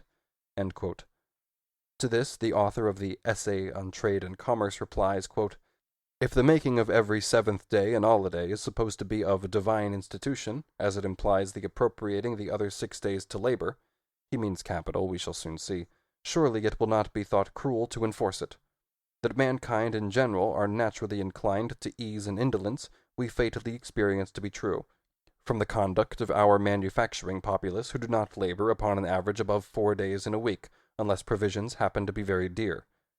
Put all the necessaries of the poor under one denomination, for instance, call them all wheat, or suppose that the bushel of wheat shall cost 5 shillings, and that he, the worker, earns a shilling a day by his labor, he then would be obliged to work 5 days only in a week. If the bushel of wheat should cost but 4 shillings, he would be obliged to work but 4 days. But as the wages in this kingdom are much higher in proportion to the price of the necessaries, the manufacturer, i.e. the manufacturing worker, who labors 4 days, has a surplus of money to live idle with for the rest of the week. I hope I have said enough to make it appear that the moderate labor of 6 days in a week is no slavery. Our laboring people do this, and to all appearance are the happiest of our laboring poor. But the Dutch do this in manufactures and appear to be a very happy people. The French do so when holidays do not intervene. But our populace have adopted a notion that as Englishmen they enjoy a birthright privilege of being more free and independent than any country in Europe. Now this idea, as far as it may affect the bravery of our troops, may be of some use, but the less the manufacturing poor have of it, certainly the better for themselves and for the state. The laboring people should never think themselves independent of their superiors. It is extremely dangerous to encourage mobs in a commercial state like ours, where perhaps 7 parts out of 8 of the whole are people with little or no property.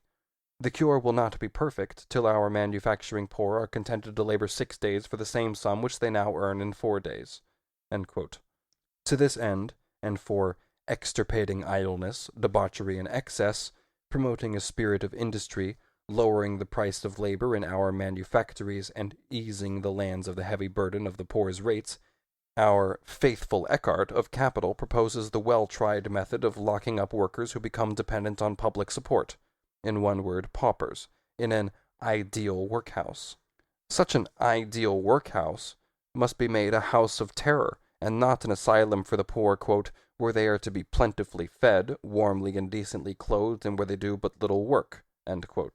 In this house of terror, this ideal workhouse, quote, "the poor shall work 14 hours in a day, allowing proper time for meals in such a manner that there shall remain 12 hours of neat labor." 12 working hours a day in the ideal workhouse, the house of terror of 1770. 63 years later, in 1833, when the English Parliament reduced the working day for children of 13 to 18 years to 12 full hours in 4 branches of industry, the day of judgment seemed to have dawned for English industry. In 1852, when Louis Bonaparte sought to secure his position with the bourgeoisie by tampering with the legal working day, the people of France cried out with one voice, "The law that limits the working day to 12 hours is the one good that has remained to us the legislation of the Republic." At Zurich, the work of children over 10 is limited to 12 hours. In Argu in 1862, the work of children between 13 and 16 was reduced from 12.5 to 12 hours. In Austria in 1860, for children between 14 and 16, the same reduction was made. What progress since 1770, Macaulay might shout with exultation. The house of terror for paupers, only dreamed of by the capitalist mind in 1770, was brought into being a few years later in the shape of a gigantic workhouse for the industrial worker himself. It was called the factory, and this time the ideal was a pale shadow compared with the reality. Section 6. The struggle for a normal working day. Laws for the compulsory limitation of working hours. The English factory legislation of 1833 to 1864. After capital had taken centuries to extend the working day to its normal maximum limit, and then beyond this to the limit of the natural day of 12 hours, there followed, with the birth of large-scale industry in the last third of the 18th century, an avalanche of violent and unmeasured encroachments. Every boundary set by morality and nature, age and sex, day and night, was broken down. Even the ideas of day and night, which in the old statutes were of peasant simplicity, became so confused that an English judge as late as 1860 needed the penetration of an interpreter of the Talmud to explain judicially what was day and what was night. Capital was celebrating its orgies. As soon as the working class, stunned at first by the noise and turmoil of the new system of production, had recovered its senses to some extent, it began to offer resistance, first of all in England, the native land of large-scale industry. For 3 decades, however, the concessions wrung from industry by the working class remained purely nominal. Parliament passed 5 labor laws between 1802 and 1833, but was shrewd enough not to vote a penny for the compulsory implementation, for the necessary official personnel, etc. They remained a dead letter. The fact is that prior to the Act of 1833, young persons and children were worked all night, all day, or both ad libitum. A normal working day for modern industry dates only from the Factory Act of 1833, which included cotton, wool, flax, and silk factories. Nothing characterizes the spirit of capital better than the history of the English factory legislation from 1833 to 1864. The Act of 1833 lays down that the ordinary factory working day should begin at 5:30 in the morning and end at 8:30 in the evening, and within these limits, a period of 15 hours, it is lawful to employ young persons, i.e., persons between 13 and 18 years of age, at any time of the day, provided that no one individual young person works more than 12 hours in any one day, except in certain cases especially provided for. The 6th chapter of the Act provided, quote, that there shall be allowed in the course of every day not less than 1½ hour for meals to every such person restricted as hereinbefore provided. The employment of children under 9, with exceptions mentioned later, was forbidden. The work of children between 9 and 13 was limited to 8 hours a day. Night work, i.e., according to this act, work between 8:30 p.m. and 5:30 a.m., was forbidden for all persons between 9 and 18. The lawmakers were so far from wishing to interfere with the freedom of capital to exploit adult labor power, or, as they called it, the freedom of labor, that they created a special system in order to prevent the factory acts from having such a frightful consequence. Quote, the great evil of the factory system as at present conducted, says the first report of the Central Board of the Commission on the 28th of June, 1833, has appeared to us to be that it entails the necessity of continuing the labor of children to the utmost length of that of the adults. The only remedy for this evil, short of the limitation of the labor of adults, which would, in our opinion, create an evil greater than that which is sought to be remedied, appears to be the plan of working double sets of children. Under the name of the system of relays, relay means, in English as also in French, the changing of the post horses at each different halting place. This plan was therefore carried out, so that, for example, one set of children between 9 and 13 years were put into harness from 5:30 a.m. until 1:30 p.m., another set from 1:30 p.m. until 8:30 p.m., and so on. in order to reward the manufacturers for having, in the most impudent way, ignored all the acts relating to child labor passed during the previous 22 years, the pill was yet further gilded for them. Parliament decreed that after the 1st of March 1834, no child under 11, after the 1st of March 1835, no child under 12, and after the 1st of March 1836, no child under 13 was to work more than 8 hours in a factory. This liberalism was so full of consideration for capital, was the more noteworthy in that Dr. Farr, Sir A. Carlyle, Sir B. Brodie, Sir C. Bell, Mr. Guthrie, etc., in a word, the most distinguished physicians and surgeons in London, had declared in their evidence before the House of Commons that there was danger in delay. Dr. Farr was still blunter. Quote, "Legislation is necessary for the prevention of death, in any form in which it can be prematurely inflicted, and certainly this, the factory method, must be viewed as a most cruel mode of inflicting it." End quote. The same reformed Parliament, which in its delicate consideration for the manufacturers condemned children under 13 for years to come to the hell of 72 hours of factory labor every week, this same Parliament in the Emancipation Act, which also administered freedom drop by drop, forbade the planters from the very beginning to work any Negro slave for more than 45 hours a week. But capital was by no means soothed. It now began a noisy and long-lasting agitation. This turned on the age limit of the category of human beings who, under the name of children, were restricted to 8 hours of work and were subject to a certain amount of compulsory education. According to the anthropology of the capitalists, the age of childhood ended at 10, or, at the outside, 11. The nearer the deadline approached for the full implementation of the Factory Act, the fatal year 1836, the wilder became the rage of the mob of manufacturers. They managed, in fact, to intimidate the government to such an extent that in 1835 it proposed to lower the limit of the age of childhood from 13 to 12. But now the pressure from without became more threatening. The House of Commons lost its nerve. It refused to throw children of 13 under the juggernaut wheels of capital for more than 8 hours a day, and the Act of 1833 came into full operation. It remained unaltered until June of 1844.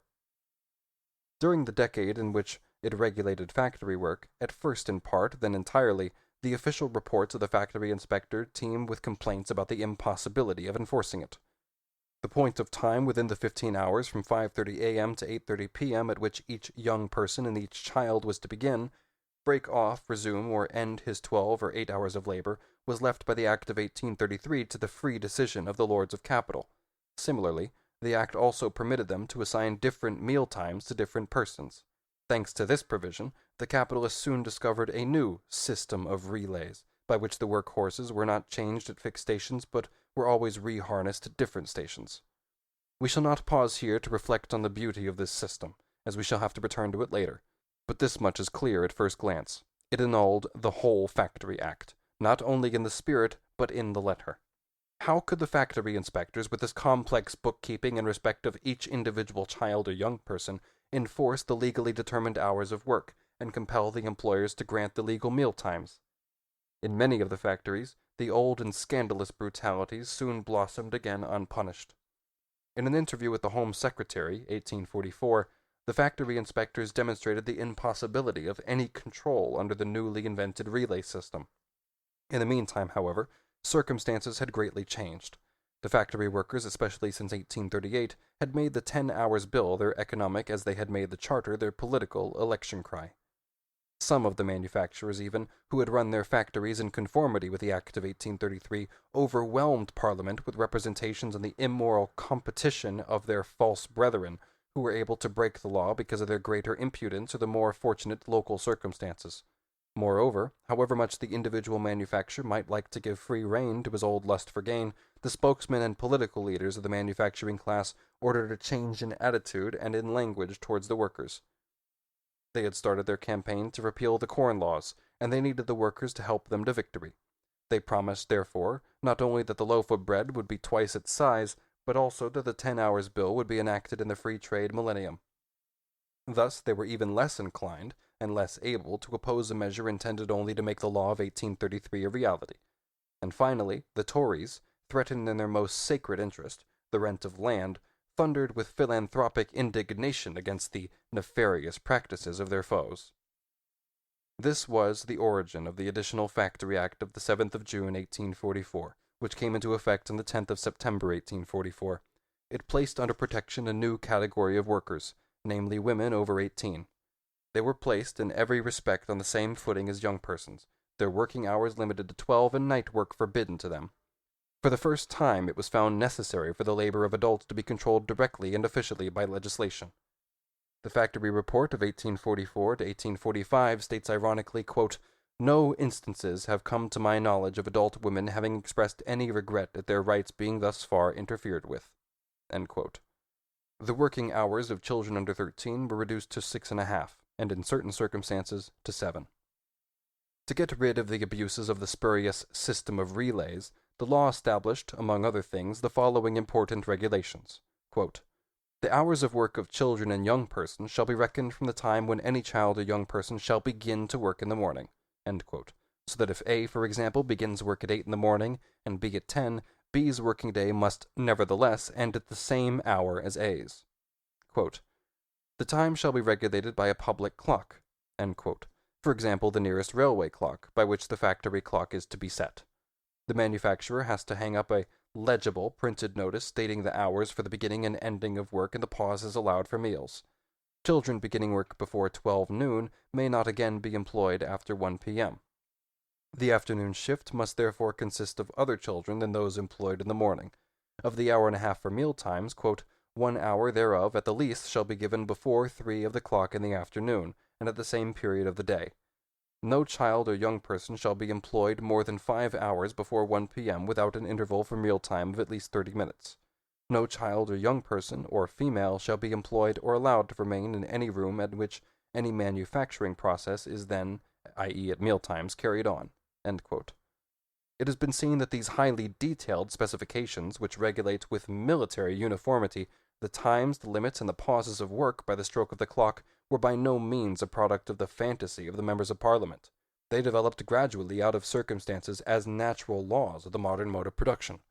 Their formulation, official recognition, and proclamation by the state were the result of a long class struggle. One of their first consequences was that, in practice, the working day of adult males in factories became subject to the same limitations, since in most processes of production the cooperation of children, young persons, and women is indispensable.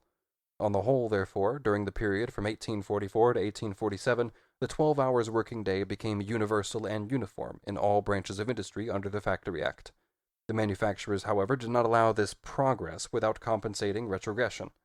At their instigation, the House of Commons reduced the minimum age for exploitable children from 9 to 8, in order to ensure that additional supply of factory children, which is owed to the capitalists, according to divine and human law.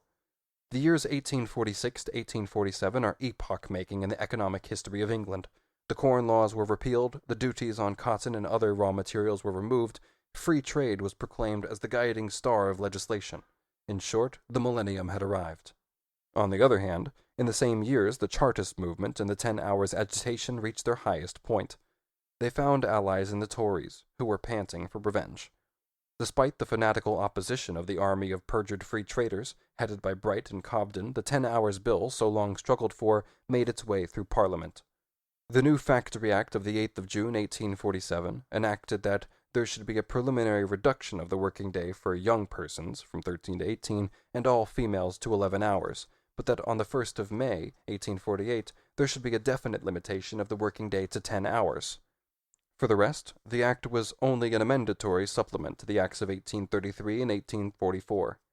Capital now undertook a preliminary campaign to prevent the act from coming into full force on the 1st of May, 1848, and the workers themselves, under the pretense that they had been taught by their experience, were to help in the destruction of their own work. The moment was cleverly chosen. Quote, "It must be remembered, too, that there has been more than 2 years of great suffering in consequence of the terrible crisis of 1846 to 1847 among the factory operatives, from many mills having worked short time, and many being altogether closed. A considerable number of the operatives must therefore be in very narrow circumstance. Many, it is to be feared, in debt, so that it might fairly have been presumed that at the present time they would prefer working the longer time, in order to make up for past losses, perhaps to pay off debts, or get their furniture out of pawn, or replace that sold, or to get a new supply of clothes for themselves and their families." End quote. The manufacturers tried to aggravate the natural impact of these circumstances by a general 10% reduction in wages. This was done in order, as it were, to celebrate the inauguration of the new free trade era. Then followed a further reduction of 8 1/3% as soon as the working day was shortened to 11 hours, and a reduction of twice that amount as soon as it was finally shortened to 10. Therefore, whatever circumstances permitted, a reduction in the wages of at least 25% took place. Under these favorably prepared conditions, the agitation among factory workers for the repeal of the Act of 1847 was begun. No method of deceit, seduction, or intimidation was left unused, but all in vain. In relation to the half-dozen petitions in which the workers were made to complain of their oppression by the Act, the petitioners themselves declared under oral examination that their signatures had been extorted. They felt themselves oppressed, but by something different from the Factory Act. But if the manufacturers did not succeed in getting the workers so to speak as they wished, they themselves shrieked all the louder in the press and in Parliament in the name of the workers. They denounced the factory inspector as a species of revolutionary commissioner reminiscent of the convention, who would ruthlessly sacrifice the unfortunate factory workers to his mania for improving the world. This maneuver also failed. Leonard Horner, himself a factory inspector, conducted many examinations of witnesses in the factories of Lancashire, both personally and through sub-inspectors. About 70% of the workers examined declared in favor of 10 hours, a much smaller percentage in favor of 11, and an altogether insignificant minority for the old 12 hours. Another friendly dodge was to make the adult males work 12 to 15 hours, and then to declare that this fact was a fine demonstration of what the proletariat really wanted. But the ruthless factory inspector Leonard Horner was again on the spot. The majority of the overtimers declared, quote, they would much prefer working 10 hours for less wages, but they had no choice. So many were out of employment, so many spinners getting very low wages by having to work as piecers being unable to do better, that if they refused to work the longer time, others would immediately get their places, so that it was a question with them of agreeing to work the longer time or being thrown out of employment altogether. End quote. The preliminary campaign of capital thus came to grief, and the 10 Hours Act came into force on the 1st of May, 1848. Meanwhile, however, the fiasco of the Chartist party, whose leaders had been imprisoned and whose organization dismembered, had shattered the self-confidence of the English working class. Soon after this, the June insurrection in Paris and its bloody suppression united, in England as on the continent, all fractions of the ruling classes, landowners and capitalists, stock exchange sharks and small-time shopkeepers, protectionists and free traders, government and opposition, priests and free thinkers, young whores and old nuns, under the common slogan of the salvation of property, religion, the family, and society. Everywhere the working class was outlawed, anathematized, placed under the loi des suspects. The manufacturers no longer needed to restrain themselves. They broke out in open revolt, not only against the 10 Hours Act, but against all the legislation since 1833 that had aimed at restricting to some extent the free exploitation of labor power. It was a pro-slavery rebellion in miniature, carried on for over 2 years with a cynical recklessness and a terroristic energy which were so much the easier to achieve, in that the rebel capitalist risked nothing but the skin of his workers. To understand what follows, we must remember that all three factory acts, those of 1833, 1844, and 1847, were in force insofar as the one did not amend the others, that not one of these limited the working day of the male worker over 18, and that since 1833 the 15 hours from 5:30 a.m. until 8:30 p.m. had remained the legal day, within the limits of which the 12 hours and later the 10 hours of labor by young persons and women had to be performed under the prescribed conditions. The manufacturers began by here and there dismissing a number of the young persons and women they employed, in many cases half of them, and then for the adult males restoring night work, which had almost disappeared. The 10 Hours Act, they cried, leaves us no other alternative. The second step they took related to the legal pauses for meals. Let us listen to the factory inspectors. Quote, since the restriction of the hours of work to 10, the factory occupiers maintain, although they have not yet practically gone the whole length, that supposing the hours of work be from 9 a.m. to 7 p.m., they fulfill the provisions of the statutes by allowing an hour before 9 a.m. and half an hour after 7 p.m. for meals. In some cases, they now allow an hour, or half an hour for dinner, insisting at the same time that they are not bound to allow any part of the hour and a half in the course of the factory working day. End quote.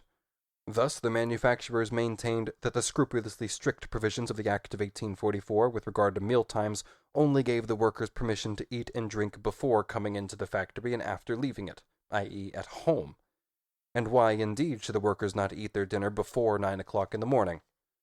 The Crown lawyers, however, decided that the prescribed meal times, quote, must be in the interval during the working hours, and that it will not be lawful to work for 10 hours continuously from 9 a.m. to 7 p.m. without any interval. End quote. After these pleasant demonstrations, capital commenced its real revolt by taking a step which agreed with the letter of the law in 1844 and was therefore legal. The Act of 1844 certainly prohibited the employment after 1 p.m. of children aged 18 to 13 who had been employed before noon, but it did not regulate in any way the 6.5 hours' work of the children whose working day began at 12 midday or later. Children of 8 might, if they began work at noon, be employed from 12 till 1 hour, from 2 till 4 in the afternoon, 2 hours, and from 5 till 8:30 in the evening, 3.5 hours. Taken together, this made up a legal 6.5 hours. But they could do even better. In order to make the children's work coincide with that of the adult male laborers up to 8:30 p.m., the manufacturers only had to give them no work until 2 in the afternoon. They could then keep them in the factory until 8:30 in the evening without intermission. Quote, and it is now expressly admitted that the practice exists in England from the desire of the mill owners to have their machinery at work for more than 10 hours a day, to keep the children at work with male adults after all the young persons and women have left, and until 8:30 p.m., if the factory owners choose. End quote. Workers and factory inspectors protested on hygienic and moral grounds, but capital answered, my deeds upon my head, I crave the law, the penalty and forfeit of my bond. In fact, according to statistics laid before the House of Commons on the 26th of July, 1850, 3,742 children were still being subjected to this practice in 257 factories on the 15th of July, 1850, despite all the protests. But this was not enough. Lynx-eyed capital discovered that although the Act of 1844 did not allow 5 hours' work before midday without a pause of at least 30 minutes for refreshment, it prescribed nothing like this for afternoon work. Hence, capital demanded and obtained the satisfaction not only of making children of 8 drudge without any interval from 2 to 8:30 p.m., but also of letting them go hungry. This Shylock-like clinging to the letter of the law in 1844, insofar as it regulated child labor, was, however, only a way of introducing an open revolt against the same law, insofar as it regulated the labor of young persons and women. It will be remembered that the abolition of the false relay system was the main aim of that law and formed its main content. The manufacturers began the revolt simply by declaring that the sections of the Act of 1844 which prohibited the unrestricted use of young persons and women in such short fractions of the day of 15 hours as the employer chose had been comparatively harmless, as long as the working hours were limited to 12 hours, but that under the 10 Hours Act they were a grievous hardship. They informed the inspectors very coolly that they would set themselves above the letter of the law, and reintroduce the old system on their own account. This would, they said, be in the interests of the ill-advised operatives themselves, quote, as it would allow them to pay higher wages. This was the only possible plan by which to maintain, under the 10 Hours Act, the industrial supremacy of Great Britain. Perhaps it may be a little difficult to detect irregularities under the relay system, but what of that? Is the great manufacturing interest of this country to be treated as a secondary matter in order to save some little trouble to inspectors and sub-inspectors of factories? End quote. All these dodges were of course to no avail. The factory inspectors appealed to the courts, but the Home Secretary, Sir George Grey, was soon so overwhelmed by the clouds of dust arising from the manufacturers' petitions that in a circular of the 5th of August, 1848, he recommended the inspectors not to lay informations against mill owners for a breach of the letter of the Act, or for employment of young persons by relays in cases which there is no reason to believe that such young persons have been actually employed for a longer period than that sanctioned by law. At this, the factory inspector J. Stewart allowed the so-called relay system for the 15-hour period of the factory day to be restored throughout Scotland, where it soon flourished again as of old. The English factory inspectors, on the other hand, declared that the Home Secretary had no dictatorial powers enabling him to suspend the laws, and continued their legal proceedings against the pro-slavery rebellion. But what was the point of summoning the manufacturers to appear before the courts when the courts, in this case the county magistrates, acquitted them? In these tribunals, the manufacturers sat in judgments on themselves. An example. A certain Eskridge, a cotton spinner of the firm Kershaw, Lease and Company, had laid before the factory inspector of his district the details of a relay system intended for his mill. Receiving a refusal, he at first kept quiet. A few months later, an individual named Robinson, also a cotton spinner, and if not Eskridge's man Friday, at the least his relative, appeared before the borough magistrates of Stockport on a charge of introducing the very plan of relays Eskridge had devised. The bench consisted of 4 justices, 3 of them cotton spinners, and was headed by this same inevitable Eskridge. Eskridge acquitted Robinson, and now decided that what was right for Robinson was fair for Eskridge. Supported by his own legal decision, he at once introduced the new relay system into his own factory.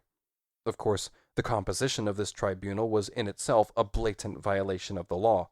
Quote, "These judicial farces," exclaims Inspector Howell, "urgently call for a remedy. Either that the law should be so altered as to be made to conform to these decisions, or that it should be administered by a less fallible tribunal, whose decisions would conform to the law when these cases are brought forward. I long for a stipendiary magistrate." End quote. The Crown lawyers declared that the manufacturer's interpretation of the Act of 1848 was absurd, but the saviors of society would not allow themselves to be turned from their purpose. Leonard Horner reports, quote, "Having endeavored to enforce the Act, by 10 prosecutions in 7 magisterial divisions, and having been supported by the magistrates only in 1 case, I considered it useless to prosecute more for this evasion of the law. That part of the Act of 1848 which was framed for securing uniformity in the hours of work is thus no longer in force in my district of Lancashire. Neither have the sub-inspectors or myself any means of satisfying ourselves when we inspect a mill working by shifts that the young persons and women are not working more than 10 hours a day. In a return of the 30th of April of mill owners working by shifts, the number amounts to 114, and has been for some time rapidly increasing. In general, the time of the working of the mills extended to 13½ hours from 6 a.m. to 7½ p.m. In some instances it amounts to 15 hours, from 5½ a.m. to 8½ p.m. End quote. Leonard Horner already possessed by December 1848 a list of 65 manufacturers and 29 factory overseers who unanimously declared that no system of supervision could, under this relay system, prevent the most extensive amount of overwork. Sometimes the same children and young persons were shifted from the spinning room to the weaving room. Sometimes, in the course of the 15 hours, they were shifted from one factory to another. How was it possible to control a system which, under the guise of relays, is some one of the many plans for shuffling the hands about in endless variety, and shifting the hours of work and of rest for different individuals throughout the day so that you may never have one complete set of hands working together in the same room at the same time? But even if we leave entirely aside actual overwork, this so-called relay system was an offspring of capital's imagination never surpassed even by Fourier in his humorous sketches of the culte de séance, except that the attraction of labor is here transformed into the attraction of capital. Look, for example, at those schemes praised by the respectable press as models of what a reasonable degree of care and method can accomplish. The working personnel was sometimes divided into from 12 to 15 categories, and these categories themselves constantly underwent changes in their composition. During the 15 hours of the factory day, capital dragged in the worker now for 30 minutes, now for an hour, and then pushed him out again, to drag him into the factory and thrust him out afresh, hounding him hither and thither in scattered shreds of time without ever letting go until the full 10 hours of work was done. As on the stage, the same persons had to appear in turn in the different scenes of the different acts, and just as an actor is committed to the stage throughout the whole course of the play, so the workers were committed to the factory for the whole 15 hours, without reckoning the time taken in coming and going. Thus the hours of rest were turned into hours of enforced idleness, which drove the young men to the taverns and the young girls to the brothels. Every new trick the capitalist hit upon from day to day for keeping his machinery going for 12 or 15 hours without increasing the number of the personnel meant that the worker had to gulp down his meals in a different fragment of time. During the 10 hours' agitation, the manufacturers cried out that the mob of workers were petitioning in the hope of obtaining 12 hours' wages for 10 hours' work. Now they reversed the medal. They paid 10 hours' wages for 12 or 15 hours' disposition over the workers' labor power. This was the heart of the matter. This was the manufacturer's edition of the 10 hours' law. These were the same unctuous free traders, dripping with the milk of human kindness, who, for 10 whole years during the agitation against the Corn Laws, had demonstrated to the workers by making precise calculations in pounds, shillings, and pence, that with corn freely imported 10 hours of labor would be quite sufficient, given the existing means of English industry, to enrich the capitalists.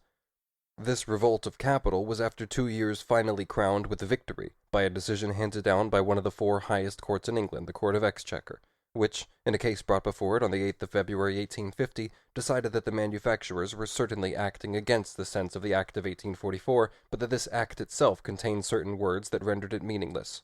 Quote, "This verdict was tantamount to an abrogation of the 10 hours bill." End quote. A great number of manufacturers, who until then had been afraid to use the shift system for young persons and women, now seized on it enthusiastically. But this apparently decisive victory of capital was immediately followed by a counterstroke. So far, the workers had offered a resistance which was passive, though inflexible and unceasing. They now protested in Lancashire and Yorkshire in threatening meetings. The so-called 10 Hours Act, they said, was thus mere humbug, a parliamentary fraud. It had never existed. The factory inspectors urgently warned the government that class antagonisms had reached an unheard-of degree of tension. Some of the manufacturers themselves grumbled, quote, "On account of the contradictory decisions of the magistrates, a condition of things altogether abnormal and anarchical obtains. One law holds in Yorkshire, another in Lancashire. One law in the parish of Lancashire, another in its immediate neighborhood. The manufacturer in large towns could evade the law, the manufacturer in country districts could not find the people necessary for the relay system, still less for the shifting of hands from one factory to another, etc." End quote. And the most fundamental right under the law of capital is the equal exploitation of labor power by all capitalists. Under these circumstances, it came to a compromise between manufacturers and men, given the seal of parliamentary approval in the Supplementary Factory Act of the 5th of August 1850. The working day for young persons and women was lengthened from 10 to 10.5 hours for the first 5 days of the week, and shortened to 7.5 hours on Saturdays. The work had to take place between 6 a.m. and 6 p.m., with pauses of not less than 1.5 hours for meal times, these meal times to be allowed at exactly the same time for all, and in accordance with the regulations laid down in 1844. By this, the relay system was ended once and for all. For child labor, the Act of 1844 remained in force. One set of manufacturers secured to themselves special signatorial rights over the children of the proletariat, just as they had done before. These were the silk manufacturers. In 1833 they had howled threateningly that, quote, "If the liberty of working children of any age for 10 hours a day were taken away, it would stop their works." End quote. It would be impossible for them to buy a sufficient number of children over 13. They extorted the privilege they desired. Subsequent investigation showed that the pretext was a deliberate lie. This did not, however, prevent them, throughout the following decade, from spinning silk for 10 hours a day out of the blood of little children who had to be put on stools to perform their work. The Act of 1844 certainly robbed the silk manufacturers of the liberty of employing children under 11 for longer than 6.5 hours each day. But as against this, it secured them the privilege of working children between 11 and 13 for 10 hours a day, and annulling in their case the education which had been made compulsory for all other factory children. This time the pretext was, quote, "the delicate texture of the fabric in which they were employed, requiring a lightness of touch, only to be acquired by their early introduction into these factories." End quote. The children were quite simply slaughtered for the sake of their delicate fingers, just as horned cattle are slaughtered in southern Russia for their hides and their fat. Finally, in 1850, the privilege granted in 1844 was limited to the departments of silk twisting and silk winding. But here, in order to compensate capital for the loss of its liberty, the hours of labor for children aged from 11 to 13 were increased from 10 to 10.5 hours. The pretext? Quote, "Labor in silk mills was higher than in mills for other fabrics, and less likely in other respects also to be prejudicial to health." End quote. Official medical inquiries proved afterwards that, on the contrary, quote, "the average death rate is exceedingly high in the silk districts, and amongst the female part of the population is higher even than it is in the cotton districts of Lancashire." End quote. Despite the protests of the factory inspectors, repeated every 6 months, this evil has lasted to the present day. The Act of 1850 replaced the 15-hour period from 6 a.m. to 8:30 p.m. by a 12-hour period from 6 a.m. to 6 p.m., but only for young persons and women. It did not, therefore, affect children. who could always be employed for half an hour before this period and 2.5 hours after it, provided the total duration of their labor did not exceed 6.5 hours. While the bill was under discussion, the factory inspectors laid before Parliament statistics relating to the infamous abuses which had arisen from this anomaly, but in vain. In the background lurked the intention of using children to force the working day of adult males up to 15 hours, and in years of prosperity. The experience of the 3 years which followed demonstrated that such an attempt was bound to fail in the face of the resistance of the adult male workers. The Act of 1850 was therefore finally completed in 1853 by the prohibition of the, quote, employment of children in the morning before and in the evening after young persons and women, end quote. Henceforth, with few exceptions, the Factory Act of 1850 regulated the working day of all workers in the branches of industry subject to it. By then, half a century had elapsed since the passing of the first Factory Act. Factory legislation went beyond its original sphere of application for the first time in the Print Works Act of 1845. The unwillingness with which capital accepted this new, quote, extravagance speaks through every line of the act. It limits the working day for children from 8 to 13 and for women to 16 hours between 6 a.m. and 10 p.m. without any legal pause for mealtimes. It allows males over 13 to be worked at will day and night. It is a parliamentary abortion. Nevertheless, the principle had triumphed with its victory in those great branches of industry which form the most characteristic creation of the modern mode of production. Their wonderful development from 1853 to 1860, hand in hand with the physical and moral regeneration of the factory workers, was visible to the weakest eyes. The very manufacturers from whom the legal limitation and the regulation of the working day had been wrung step by step in the course of a civil war lasting half a century now pointed boastfully to the contrast with the areas of exploitation which were still free. The Pharisees of political economy now proclaimed that their newly won insight into the necessity for a legally regulated working day was a characteristic achievement of their science. It will be easily understood that after the factory magnates had resigned themselves and submitted to the inevitable, capital's power of resistance gradually weakened, while at the same time the working class's power of attack grew with the number of its allies and those social layers not directly interested in the question. Hence the comparatively rapid progress since 1860. Dye works and bleach works were brought under the Factory Act of 1850 in 1860, lace and stocking factories in 1861. As a result of the first report of the Commission on the Employment of Children, 1863, the same fate was shared by the manufacturers of all earthenware products, not just potteries, matches, percussion caps, cartridges, carpets, and fustian cuttings, and the employers of people engaged in the many processes included under the name finishing. In the year 1863, bleaching in the open air and baking were placed under special acts by which, in the former case, the labor of young persons and women at night was forbidden, from 8 in the evening to 6 in the morning, and in the latter, the employment of journeyman bakers under 18 between 9 in the evening and 5 in the morning. We shall return to the later proposals of the same commission, which threatened to deprive all the important branches of English industry of their freedom, with the exception of agriculture, mining, and transport. Section 7. The struggle for a normal working day. Impact of the English factory legislation on other countries. The reader will recall that the production of surplus value, or the extraction of surplus labor, forms the specific content and purpose of capitalist production, quite apart from any reconstruction of the mode of production itself which may arise from the subordination of labor to capital. He will remember that, from the standpoint so far developed here, it is only the independent worker, a man who is thus legally qualified to act for himself, who enters into a contract with the capitalist as the seller of a commodity. So, if our historical sketch has shown the prominent part played by modern industry on the one hand, and the labor of those who are physically and legally minors on the other, the former is still for us only a particular department of the exploitation of labor, and the latter only a particularly striking example of it. Without anticipating subsequent developments, the following points can be derived merely by connecting together the historical facts. First, capital's drive towards a boundless and ruthless extension of the working day is satisfied first in those industries which were first to be revolutionized by water power, steam, and machinery, in those earliest creations of the modern mode of production, the spinning and weaving of cotton, wool, flax, and silk. The changed material mode of production, and the correspondingly changed social relations of the producers, first gave rise to outrages without measure, and then called forth, in opposition to this, social control, which legally limits, regulates, and makes uniform the working day and its pauses. During the first half of the 19th century, this control therefore appears simply as legislation for exceptions.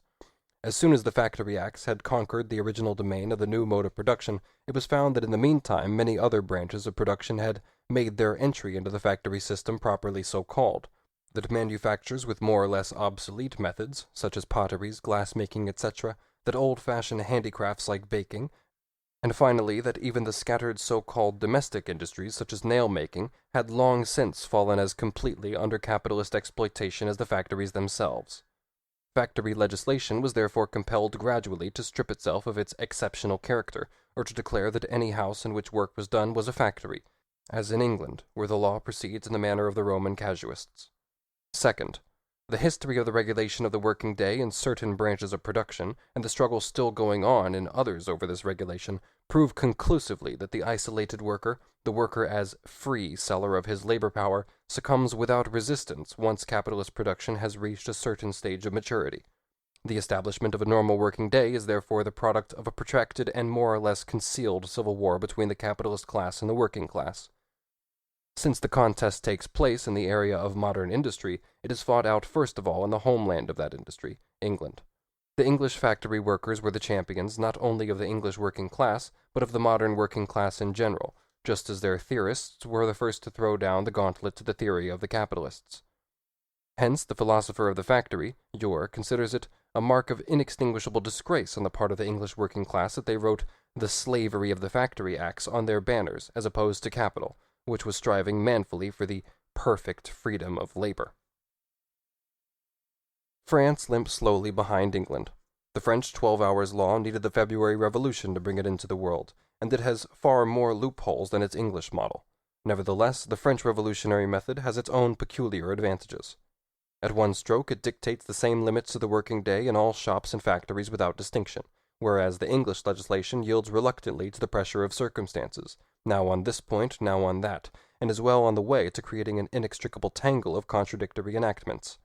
Moreover, the French law proclaims as a principle what in England was only one in the name of children, minors, and women, and has only recently been claimed for the first time as a universal right.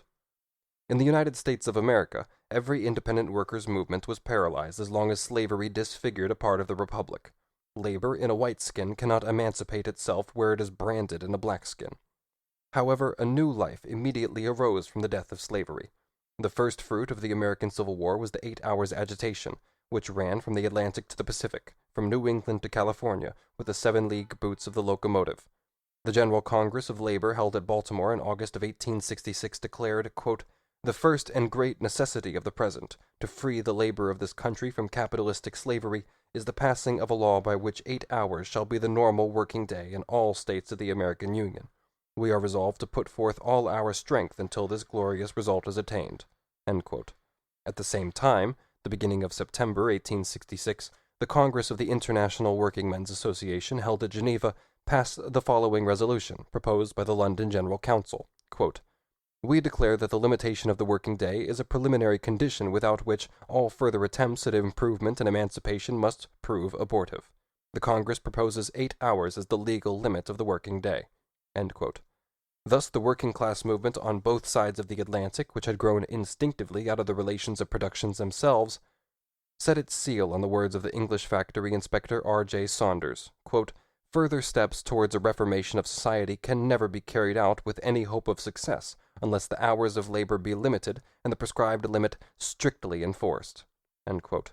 It must be acknowledged that our worker emerges from the process of production looking different from when he entered it.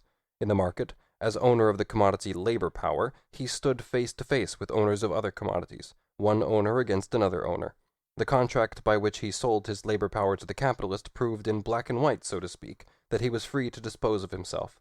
But when the transaction was concluded, it was discovered that he was no free agent, that the period of time for which he is free to sell his labor is the period of time for which he is forced to sell it.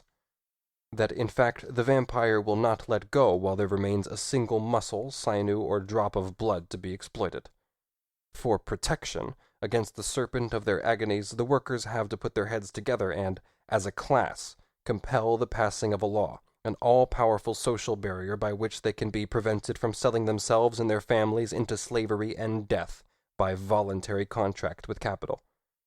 In the place of the pompous catalogue of the inalienable rights of man, there steps the modest Magna Carta, of the legally limited working day, which at last makes clear when the time which the worker sells is ended, and when his own begins.